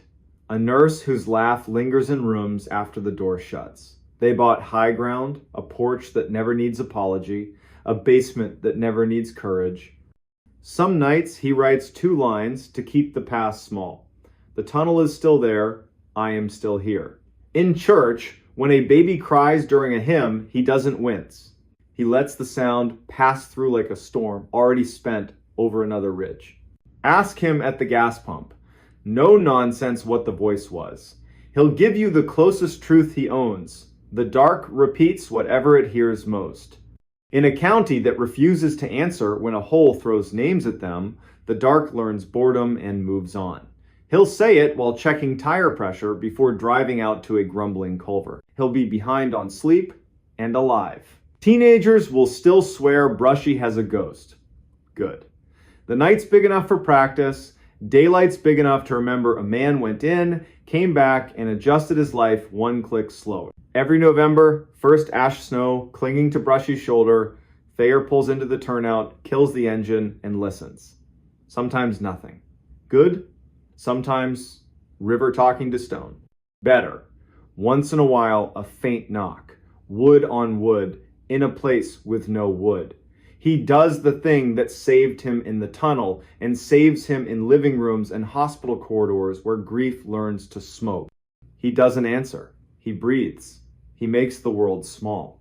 He turns the key and drives to the next address, where a drain needs to remember what a drain is. What happened inside that tunnel did change him into the kind of man who practices slow, decent caution. Rope in the truck, second lamp in the pocket, habit of calling the county when a night grows teeth, and taped to the fridge, written in words not numbers, a simple instruction for the people he loves on some future windy night when the siding is practicing scales. If you hear your name from a place that cannot love you, do not answer. Count to 20, call me. Count to 20 again, I'm on my way. She answered the wrong knock at midnight. In the winter of 2018, the town of Bethel, Maine wore its silence like armor. Tuesday night, late January. New snow laid out in neat ribs along every curb where the plows had already passed. Porch lights glowed the color of weak tea. From the river came a long inhale that never quite exhaled. Inside a narrow blue house on Vernon Street, a lamp threw a warm circle across a kitchen table. A single watch ticked on a hook by the pantry, steady, polite, unhurried. The owner, Corinne Moreau, stood in wool socks, rinsing the last coffee cup from the adult class she taught on keeping family histories. It was the kind of work that lets a person listen more than talk, and she loved it for that. Her red knit cap sat low, her cheeks were still wind bright from the walk home. A heavy parka steamed on a folding chair. On the back step, a milk crate of sand and a shovel, small rituals for a long season. Around midnight, the blue house settled one tiny creak, a reminder that wood remembers weather. Somewhere, far off, a train laid down two thin notes. Corinne turned off the sink, reached for the lamp chain, and then it happened. 3 knuckles touched the front door. Not a pound, not frantic. 3 light, even taps, the kind you give a house when you believe it's already awake. Corinne blinked. Midnight visitors belonged to July porches and borrowed sugar, not a January freeze where even the dogs had the good sense to stay in. She listened. The house leaned with her. 3 more taps, identically spaced, like a metronome living inside whoever stood outside. She took unhurried steps through the dining room, past a braided rug, a shelf of old mill photos, a jar of leftover fir boughs. She stopped 3 feet from the door. Bethel is the sort of town where you can identify a neighbor by the shape of their boot prints. She hadn't heard any prints come up the wooden stairs, but new snow swallows a lot of sins. She set a hand on the chain. "Yes?" she called level. "Who's there?" A pause long enough to count to 4. Then a soft, tired voice, young or simply worn out by the night. "Sorry, ma'am, I'm looking for the Deans. Wrong house, I think." The Deans lived 2 streets over near the school. Mustard clapboard, perennial porch light. Corinne pictured a face gone red with cold and embarrassment. She kept the chain engaged, turned the deadbolt, and cracked the door an inch, then 2. Cold came in like a hand. No one stood there. In the pale coin of her porch light, empty boards, black wet seams where snow was melting on the rail, the faint hiss of flakes falling without wind. The street lay smooth and unwalked, a quilt. She lifted her eyes. Nothing moved. "Hello," she said. "I heard you. I can help you find the Deans." Silence. Something in her, something practical and sharp, disliked the game. She shortened the chain 1 link and eased the door shut. 3 more taps. Not at the door, at the living room window. Light, quick, like a sparrow asking to be let in. Corinne pivoted, left the front door on its chain, crossed to the dark window, and clicked on the lamp. In the glass, she saw her own reflection, cap low, mouth set. Outside, a blank yard, lilac bushes and white shoulders, no prints pushing toward the house. Behind her, the chain made a tiny metallic sigh, as if the door had settled. Corinne wasn't a fearful woman, she was a list maker. Lists fix chaos. If there's a problem in Bethel, somebody has a phone number for it. She reached for her mobile, found it under a magazine, and let the screen light her cheek. She considered reasons. A teen dare, a drunk apology, a stranger embarrassed to need help. She flipped the light to flashlight and went back to the door to test the chain. On the second link, the metal popped a bright tiny snap, a necklace breaking. The door opened another inch, not because she pulled, but because the swollen jam had been waiting for permission. Colder air slid inside. The porch looked like static. No silhouette, no shadow, just stillness. The unnerving kind you feel when a familiar room has been ever so slightly rearranged. Stop, she told herself. The door, the night. She closed it, reset what was left of the chain, threw the deadbolt, and put a palm flat on the wood. Out loud. For her own nervous system, she took inventory. Door shut, chain up, deadbolt engaged. I'm inside. Snow on the porch. No footprints. It's after midnight. I'm calling non-emergency now. Rilla at the sheriff's office answered with a flannel voice. Corinne summarized, 3 knocks, wrong name, empty porch, window taps. Rilla took the address, promised a deputy after helping a stranded car on Greenwood Road, and asked if Corinne was alone. Yes. Then do not open again for anyone you can't see and greet through glass. Understood, Corinne said, and said Rilla's name back to her, because names make long nights shorter. She switched off the hall light and watched her street from the living room window. Across the way, the blue house was dark. Miss Doyen had gone to Lewiston for the week. A camper sagged under a tarp. Farther down, the broker's wire reindeer still stood in their thin fur coats. Snow hushed everything. The heater sighed and fell silent. Shadows stretched, then tightened. Her reflection in the window became a stranger standing too close. She looked at the doormat, no melt. The rail, no hand. A soft shuffle at the back door. She didn't flinch. She moved by plan. The back door had a small square of frosted glass. Anyone became a blur behind it. Corinne set her fingertips on the wood. Deputy? She called, letting the word do some work. If that's you, please speak. The shuffle paused, then nudged left, where the sand crate Saturday. Plastic tapped softly, like a toe on a toy. Fox? Curious neighbor? Someone deciding whether to be decent? A thin snake of cold slid under the gap and wrapped her ankles. She saw herself, from above, a woman in wool socks coaxing her house into staying brave. Please, a voice said, but not from outside, from the dark phone in her hand, a live line hollowness. Please, can you help me? Wrong house. Wrong number. I have the wrong number. She woke the screen. No incoming call, only her outgoing to the sheriff. She set the phone on the counter like it was an egg she didn't want to crack and realized her mouth had gone dry. A glass of water steadied her hands. Her teeth clicked the rim. Small, human, ordinary. The back door knocked again, not gentle now. 3 careful, even raps with weight behind them. The doorknob twitched, tested, stopped. Headlights washed Vernon Street with white bars. A cruiser idled. A brown-jacketed shape stepped into her porch light and raised a hand. Corinne's whole body let go. Deputy K. Bourdain, tired, decent, stood in snow-dusted eyebrows and a hat that had seen winters before this one. Evening, ma'am. You called about a knock? She told it straight. The taps. The wrong name. The empty porch. The window. The back door. The voice on a silent phone. He didn't smirk. He did the quiet arithmetic of a person paid to stand between strangers and the night. He asked to walk the perimeter. She waved him on. His beam skimmed low, the way you do when you care about tracks more than drama, he murmured to his radio. When he came back, cuffs whitened. He shook his head once. Not a print, he said. Doormat stone cold. New powder should have told on anyone coming up your steps. If they were here, they were careful or weightless. It read like a joke, it didn't feel like one. He thumbed the snap chain like a jeweler. Old metal. January is mean to things that work hard. He left a card. If it happens again, call, don't open. Even if it says my name, if it knows my name, call twice.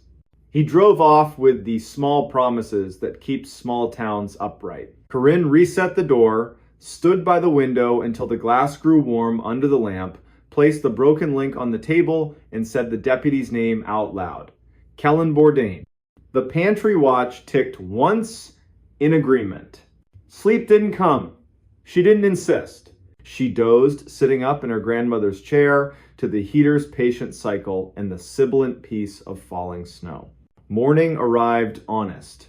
Plows took back the street with orange mouths.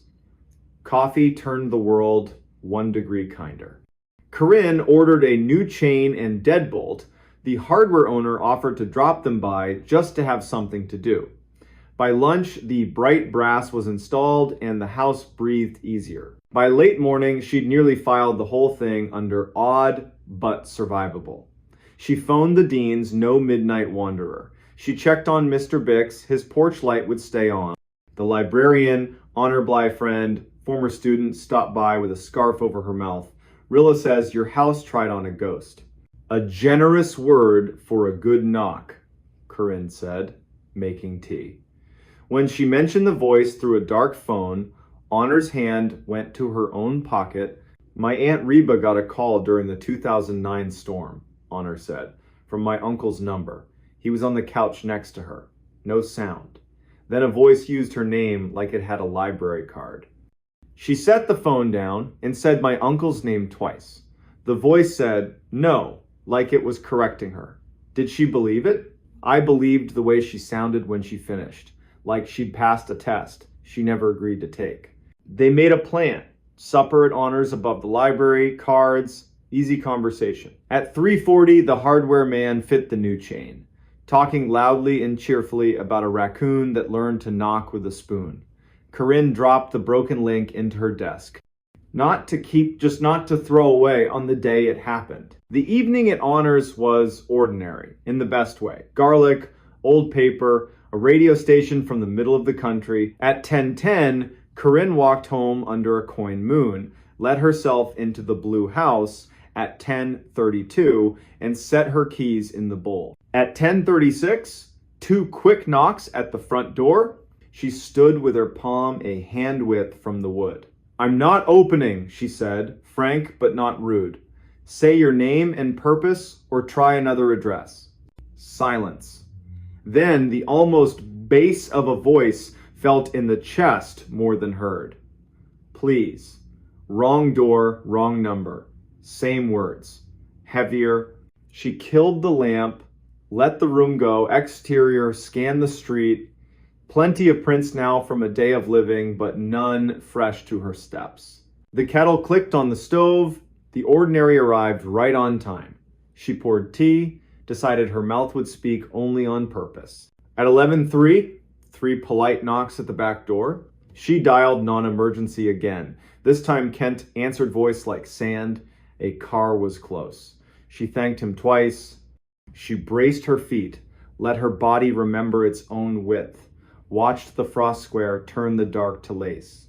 The knob didn't move. Deputy Bourdain returned, eyebrows full of starlight. We're going to pretend I came because I missed your lamp, he said. They walked the lot lines. His light wrote arcs on snow. They listened to soil with their hands. He left another card and one practical instruction. If she left town, tell him. He'd swing by. Saturday passed. Sunday brought distant bells and a walk for oranges. Monday pulled bright curtains, then closed them early. No knocks. Corinne's shoulders dropped. Tea tasted like kept promises. The broken link stayed unchanged in the drawer. Then Tuesday, full circle. At 11:56 p.m., 4 minutes shy of the same hour, a voice came from the little radio by her kitchen clock. It was unplugged. It said her name quietly and asked if she was there. Her throat chose its loyalties. She approached, didn't touch, listened to the way vowels met consonants, stepped back, and said, like iron, that the county had rules for midnight and she was old enough to follow them.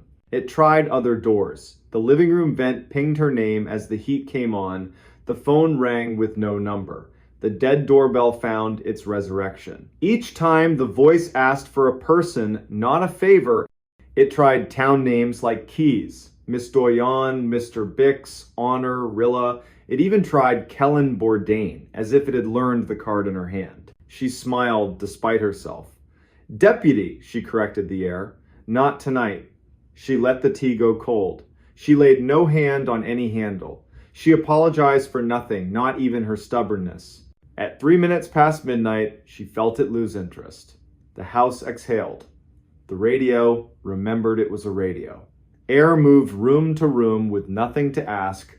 Corinne set the kettle once more, carried a mug to the window, and stood until her reflection looked like a person whose name had been kept safe. Then she slept like someone had tucked a quilt around the town. Over the next week, stories salted Bethel. A woman on North Road heard a screen door open and close for nobody.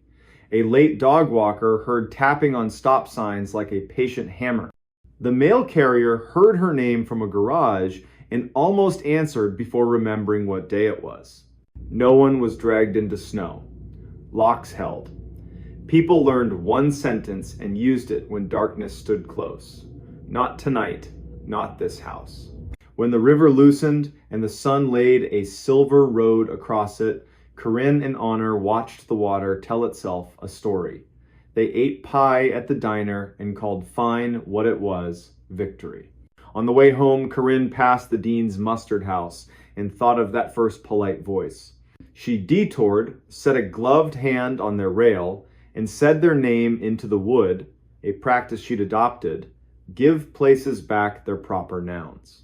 At her own door, the new chain shone ridiculous and perfect against blue paint. She ran a thumb over it and heard the small metal truth. Tonight will be ordinary. Keys in the bowl. The watch ticked. The heater hummed. The fridge sighed like an old man. From the street, 3 knocks. Not on her door, on the blue house next door, where Miss Doyon's son-in-law was picking up the last of her winter clothes. A harmless sound, not a summons. Corinne felt sudden tears. The body likes to test itself and then be returned to ease. She laughed Small Bell back in tune and said the sentence she meant to keep for every winter that followed. We don't answer the wrong knock at midnight. We count it. We name the hour. We call the people whose job is the porch. And we keep our names warm inside our mouths until morning reminds every room who belongs where. In spring, when the town smelled like wet earth and hope, Corinne swapped the fur for tulips, oiled the hinges, watched the river take its time. In summer, she carried the broken chain link to the bridge and tossed it in. It flashed once small, bright fish and vanished. She stayed to listen to the water write its own sentences, wearing the quiet expression of someone who had been invited to a test, had closed the door gently, and had chosen again to stay. The park ranger who found something he shouldn't have. In 2019, on a wind-bitten Wednesday in late February, deep in the Texas desert where the land is so wide it makes your chest feel small, a park ranger found something he was never supposed to find.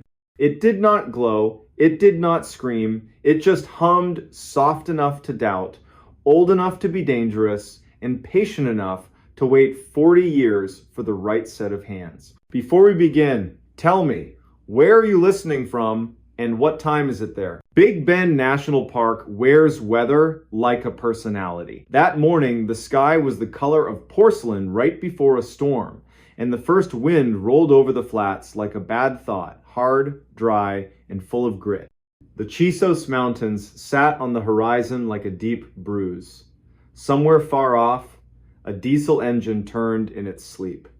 A red-tailed hawk hung motionless over the river road, and the river itself stayed out of sight, the way a secret keeps itself out of your mouth. Not gone, just waiting. Keir Halden had the early shift. He pulled his green and white truck off a rough 2-track and killed the engine. He left the last mechanical sound of the day right there in the silence and listened.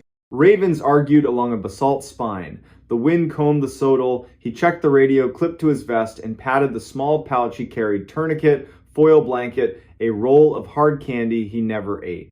He had been a ranger long enough that the ritual no longer felt like superstition.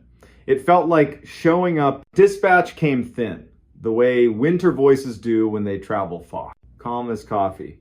It was Juniper Voss. She gave him the entire morning in 3 sentences. 1. A couple was overdue on the Outer Mountain Loop, slow but stubborn, last seen at dawn yesterday. 2. Border Patrol wanted eyes on a footpath out near the Santa Elena sector, something about boot prints clipping along with deer tracks. 3. The odd thing. An alarm squawked from an old USGS box no one had keyed in for years. The unit was the kind that used to sunbathe on a little solar panel and gossip to Washington about rainfall or tiny quakes or numbers that made people in ties feel like they understood the desert. Not a priority. Just weird. Copy your list, Keir said. I'll check the footpath first, then swing by the USGS thing if light holds. Keep the overdue loop hikers in my pocket. If they hit a wall, they'll beg your radio before noon. Juniper warmed. Appreciate it, Keir. Una's in Panther Junction, and she's listening. She wants a call the second that antique turns out to be anything other than a rattlesnake condo. Also, hold on to your hat. This wind eats. My hat and I have an agreement, he said, smiling into the windshield. Then he shifted into 4 high and idled the last eighth of a mile. Ocotillo leaned like fishing poles in a dream. The ground changed under his tires, hard pan to sugar, sand to flint. He stopped where a shallow arroyo opened its mouth and stepped into a moving silence, the kind that lifts sound off you in strips. The sun hit his cheek like a warm coin. The footpath wasn't a path so much as a set of habits worn into the land. One moment it disappeared, the next it returned. As if embarrassed, he followed it by the rules all animals obey. Where a coyote would choose shade, the prince chose shade. Where the wash cut deep, the traveler stepped high along the bank, then drifted back down. Kier could read height in the length of a stride, weight in the heel bite, worry in the way a left foot trusted soil more than the right. The tracks cut south and west. Not his business, unless the story moved too close to paperwork. He gave the arroyo an honest hour, then turned toward a low ridge where the old stone shows its hand. The USGS unit sat where Juniper said it would, half hidden in shin oak, a dust-colored box with a turtle-back lid circled by a ring of rocks meant to keep cattle from testing it. A ground rod poked up like a silver reed. A cable that should have run panel to sensor lay severed and curled in a small defeated loop. Everything about the box said one word: old. The agency badge on the lid was sunburned down to a ghost. Kier crouched and touched the lock. It had been cut once in some other decade, replaced with a newer hasp, then left alone.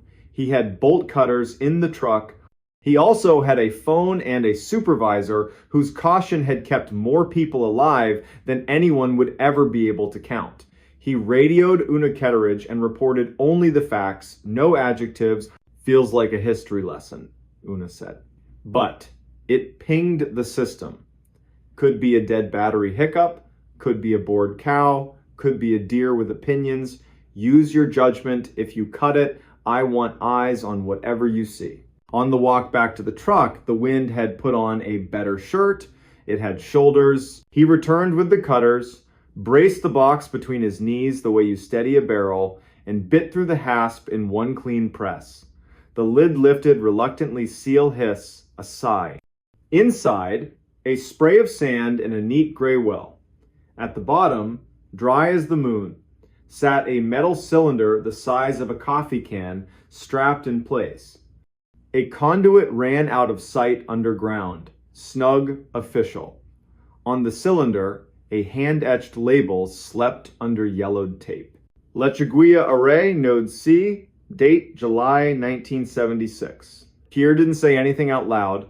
Lechuguilla is a cave in New Mexico, days to the north, in a world underground, but the word tastes like limestone and men with carbide lamps. He snapped a photo, sent it to Una, and waited. The wind set a hand on the oaks and took it back. Una returned with a name, Harlan Sevier, at USGS. He says that's a shock sensor, not seismic. They use them at the tail end of certain tests to see if anything rattled. He also says if you'll be a saint and bring the cylinder here, their archivist will buy him dinner if it's got the word Lechuguilla on it. Happy to fund your stake, Kier said. One more look before I break the strap. He slid a hand along the cylinder. The metal felt cool, as if the sun hadn't mattered to it. His fingertips found a folded paper tucked under the strap. He pinched it free. A field, tag time, weather, who to blame. The ink had softened but held. The name on the tag wasn't one he knew. Ivar Cade. Below the name, replace node C if hum persists. Call Rourke. Kier sent a photo of the tag. This time, Una took longer to answer. When she did, her tone changed the temperature of the room he was standing in. Rourke Delmont used to be a deputy in Terlingua, she said, retired to a house outside Marathon with too many cats and a ham radio. If his number still exists, Juniper will find it under the paper nobody ever looks under. Bring the cylinder. I'll have Juniper patch you through when she digs him out. Before lifting the cylinder, Kier did one more thing. He leaned down, put his ear near the well, and held his breath, the the way EMT school teaches you to make a room go quiet. He heard exactly what anyone would expect to hear. Nothing. Or, if you wanted to be honest with yourself, the faintest, straightest suggestion of something metallic remembering its job. Not a sound you could brag about, not even a sound you could swear to. Still, he felt it the way you feel a draft in a closed house. He wrapped the cylinder in a blanket and set it behind the truck seat. The wind decided they were partners now. On the drive to Panther Junction, he kept his hands loose on the wheel while his brain ran 2 lanes, one labeled hikers, one labeled hum. The radio whispered, then cleared. Juniper. And then another voice riding in on her line, dry, amused, patient, like a man people invite to funerals because he won't make it about himself. You found something that used to pay my salary, the man said. Rourke Delmont, please tell me you didn't open anything that says do not open. I don't drive after lunch. Keir told him the story from the top. Rourke told one back. It started in the 1970s when men wore ties into the field and ended when people stopped writing months out longhand. The short version, at the end of a certain era, a few hush-hush pieces of gear got planted in places they didn't belong and then forgotten when one team assumed another team would clean up. It wasn't sinister, it was human. Drawers are easier to open than to close. Ivarcade, Rourke said, trying the name on his tongue. He was a tinkerer, listened to ground like it had opinions. He had this thing about humming. Said if a box hums, you treat it like a street dog, no sudden moves. Stop when it stops. Sounds like his note. If you get that cylinder into your office and crack it, and something inside looks like it wants to be played on an old machine, call me back and let me be foolish one more time. I promise, Keir said, because men who talk like Rourke do not ask for many promises. Panther Junction did its lunch hour ballet as Keir rolled in. High schoolers in borrowed hats argued about which loop had a better spring. A sunburned couple congratulated themselves for picking the Vista Trail instead of the Tree Trail. Una met Keir at the side door and walked him down the coffee and dust hallway to a small room she called the museum, because if she didn't love it, it would have become a closet. The cylinder went on a table cleared of maps that had been retired by someone who refused to admit it. They did it by the book. Photos first, as if the object had a lawyer. Gloves next. The strap had baked into one long sigh. It gave when asked. Under the lid was not a riddle. It was a spool of 1/4-inch tape, wound neat, the kind that used to carry voices and now mostly carries nostalgia. Una didn't rout politely. Rourke, it's your foolish day. He promised 15 minutes and made it in 12. He looked like the part of Texas that doesn't apologize, pearl snap shirt, jaw that only meets a barber when forced. He carried his machine under his arm like a hymn book someone kept by the bed. He set it on the table with gentle authority. I kept one, he said, in case my cousin wants to hear his band from 1983 and pretend it matters. Let's hope the belts haven't turned to spaghetti. They threaded the tape, slow, careful.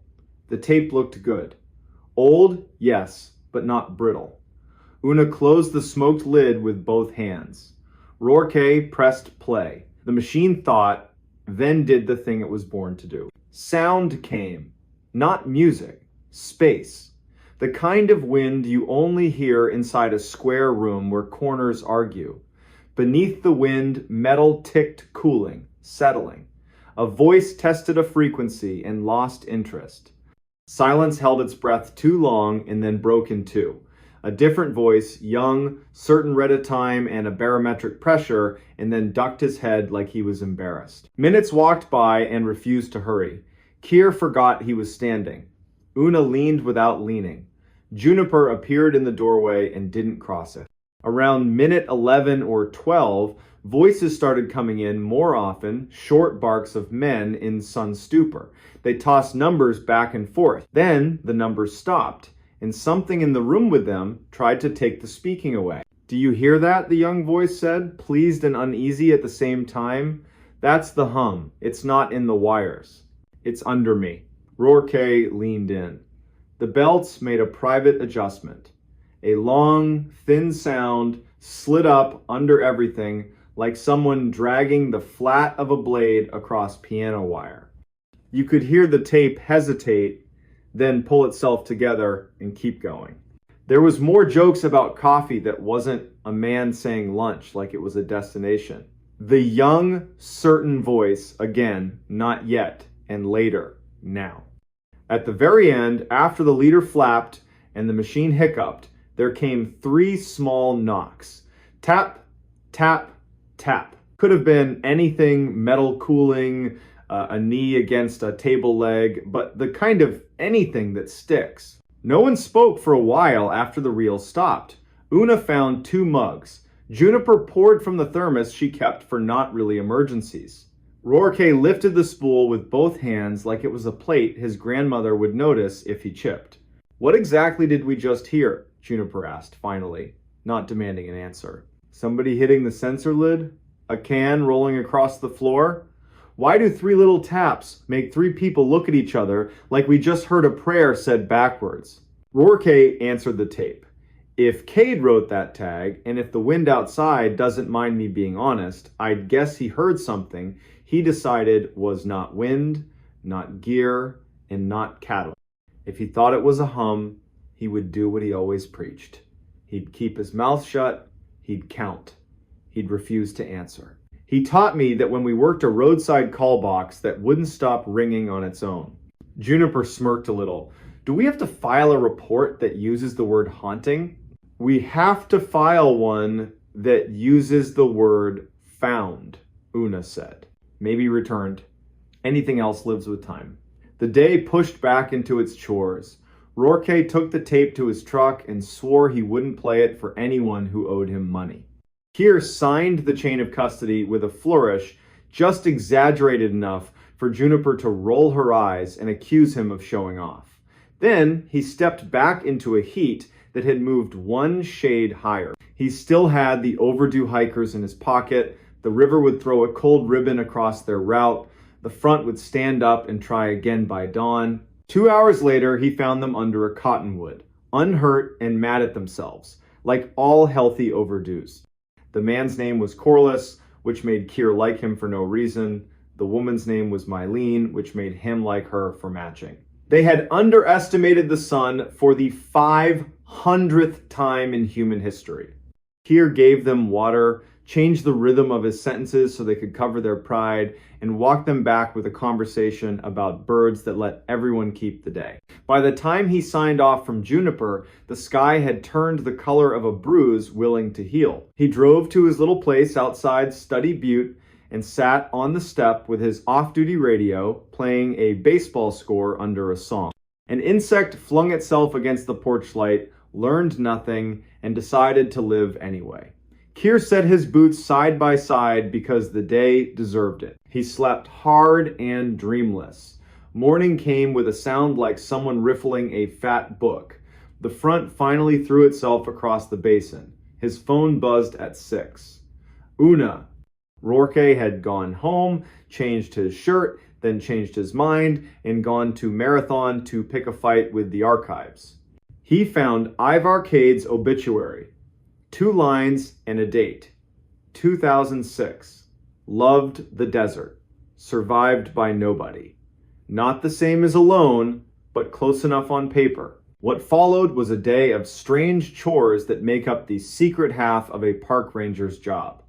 A woman dropped her keys into a pit toilet at Rio Grande Village, and Keir recovered them with a coat hanger and a moral crisis. A Mexican Jay picked not 1 but 2 sandwiches off a truck bed and strutted into a mesquite. A man cornered Keir at a trailhead to ask, with pure sincerity, where the dinosaurs sleep at night. By late afternoon, the front was empty and the air could remember how to be clean again. Without planning it, Keir's truck found the 2-track, then the ridge. He didn't expect the stand of oaks to look guilty. He didn't expect to kneel beside the empty USGS box and feel right behind his breastbone The desert's particular permission, the one that says you can stay if you keep your voice small. He put a palm on the metal and counted to 10 without breathing. Then he exhaled and counted to 10 again. A raven landed behind him and made a single rude comment. Keir laughed, surprised by his own sound, and turned as if he'd given his back to the wrong thing. The raven hopped, decided the joke had landed, and went back to its schedule. Keir wiped his palms on his pants and told the box out loud that it was not an afterthought. Then he walked back to his truck. That should have been the end of it.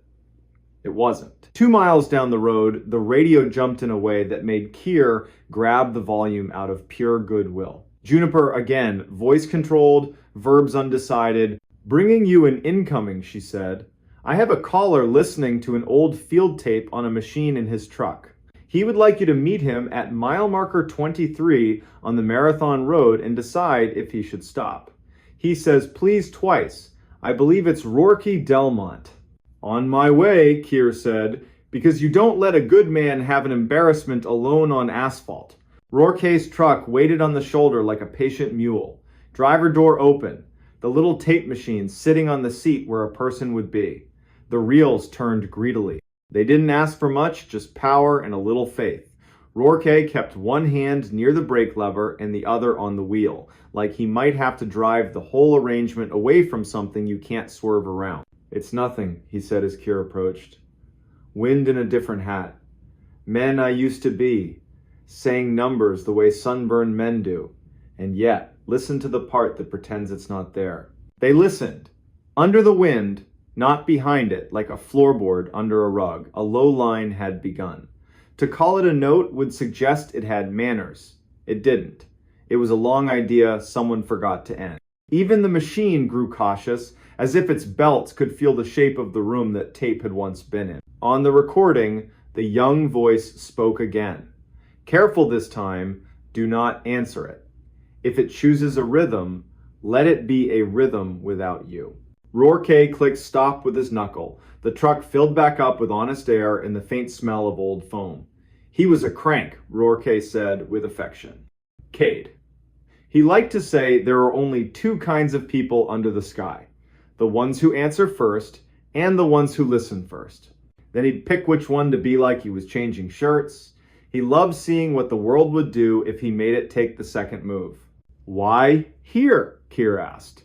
Because I'm old, Rourke said, and I'm practicing telling a story to the place it happened. So Keir let an old man stand with his truck and his tape and his empty road and practice while the light thinned and the Ocatilla leaned into evening. The next week, life returned to practical. A coyote watched Keir eat his sandwich and didn't complain when he got none. A bus full of 4th graders sang a prickly pear song until their teacher begged mercy.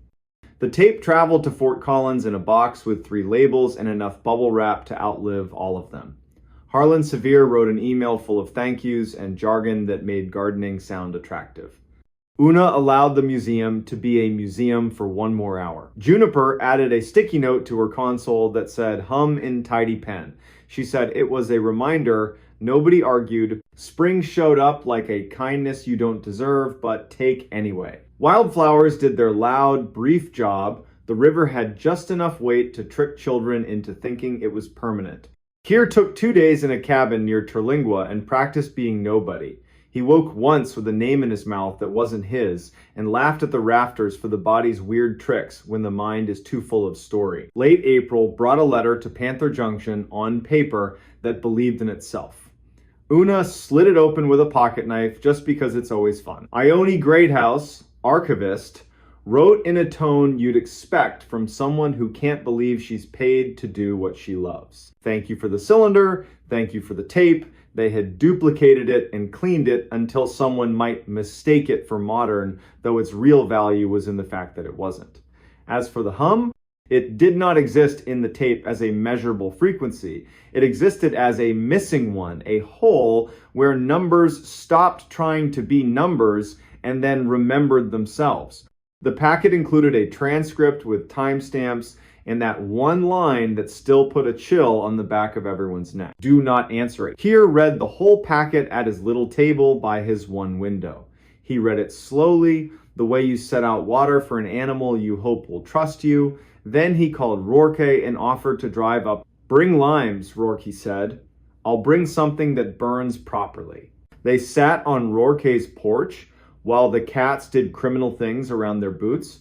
"What did we find?" Keir asked the dark. He wasn't asking for nouns. Rourke lifted his glass, set it down. "Proof of boring bravery," he said. "Men in a small room under a big sky who decided not to be interesting in the wrong way." They heard a thing they couldn't own, named it Hum, counted it, refused to answer, ate lunch, and went home. Then they left us a spool no one cared about until a winter wind told it to wake up. A train with no business being that close laid a ghost horn over Marathon and moved on. Cats faced the horizon like it owed them. The stars did what they always do after weather, brag. The next morning, Keir stopped by the museum. The empty cylinder sat on a shelf at eye level. The card below it said the simplest possible thing. Found near oak, returned to desk. The rest lived between the wind and anyone willing to lean close. On a Friday in May, when tourists arrive like convoys and the park gets louder on the surface and quieter underneath, Keir hiked up a dry wash and saw 3 small round marks pressed into dust on a flat rock in the shade. He touched one lightly with the back of his middle finger. The way you test a skillet you don't trust. The marks were fresh. They could have been made by a walking stick. They could have been made by the end of a tape case. They could have been made by a raven being too literal. He took a picture anyway. Then he wiped the rock clean and laughed at himself, because the rock did not mind and did not notice. That night he called his sister in New Hampshire to hear how her voice could make heat talk about snow. He told her a version of the story with the precious parts swapped out for ones that wouldn't. She said she loved that he had a job where silence came with rules. He said he loved that she had a job where noise had neighbors. They hung up like families do when there is more to say and no hurry to say it. Summer leaned in, heat stacked on heat. Tourists tried to buy wisdom by buying bigger hats. The monsoon teased, then teased again, then finally did the decent thing and broke on the mountains, letting cactus drink for real.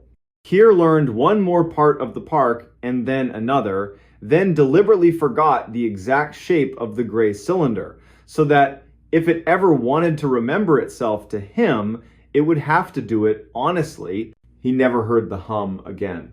He wasn't disappointed. The desert does not owe encores. He heard the small faithful noises that make this place a sentence you can live. In quail cubbies rustling like loose paper, the groan of a truck asked to be patient, a woman laughing in a campground when a child said the stars were a spill. He filed 2 reports that month that used the word found and did not once use the word weird, which felt like progress. Now and then, on a long stretch between somewhere and nowhere, Keir would thumb the radio and ask Juniper the only question you ask a dispatcher who has saved you from your own hurry more times than either of you can tally. "What's your world tonight?" And she would read a list that wasn't a list flat tire near Terlingua, a man who locked his keys in his canoe, a long-haul driver whose wife had a baby while he sat on the shoulder crying and not caring who saw. That's the net holding up the desert. Not ropes, voices. When autumn returned with its clean knife, Juniper added a second sticky note by her console, not to replace the first, but to keep it company. 3 words. Do not answer. She said it was a reminder. Keir said it was a sermon. Una called it practical and wrote a procedure memo that future rangers would roll their eyes at and then follow anyway. Early December. Cold morning. Keir drove out to the ridge where the oaks keep their small green and parked, facing the wind that once crawled under his shirt. He walked to the empty box, set his hand on the rim, and spoke the way a man talks to a stone when no one is looking. He hoped whoever had listened first had wandered off to a place with shade and water and endless lunches. He said 3 names: Ivar Cade, Rourke Delmont, Juniper Voss. The wind moved over the far country with slow hands, and Keir felt the small truth that keeps a person working in a hard place. Sometimes finding what you should not have found teaches you how to leave it exactly where it belongs and how to carry it forward in your mouth without letting it borrow your name. On the drive back, a roadrunner cut across his bumper with the cheerful felony of a thief who knows the law. Keir laughed out loud, and the day liked him for it. At the junction, he signed for a parcel of new trail signs and accepted a slice of pumpkin bread from a volunteer in a vest covered in pins. Una raised a hand in the hallway and, without slowing, told him to go home and let the evening keep itself for once.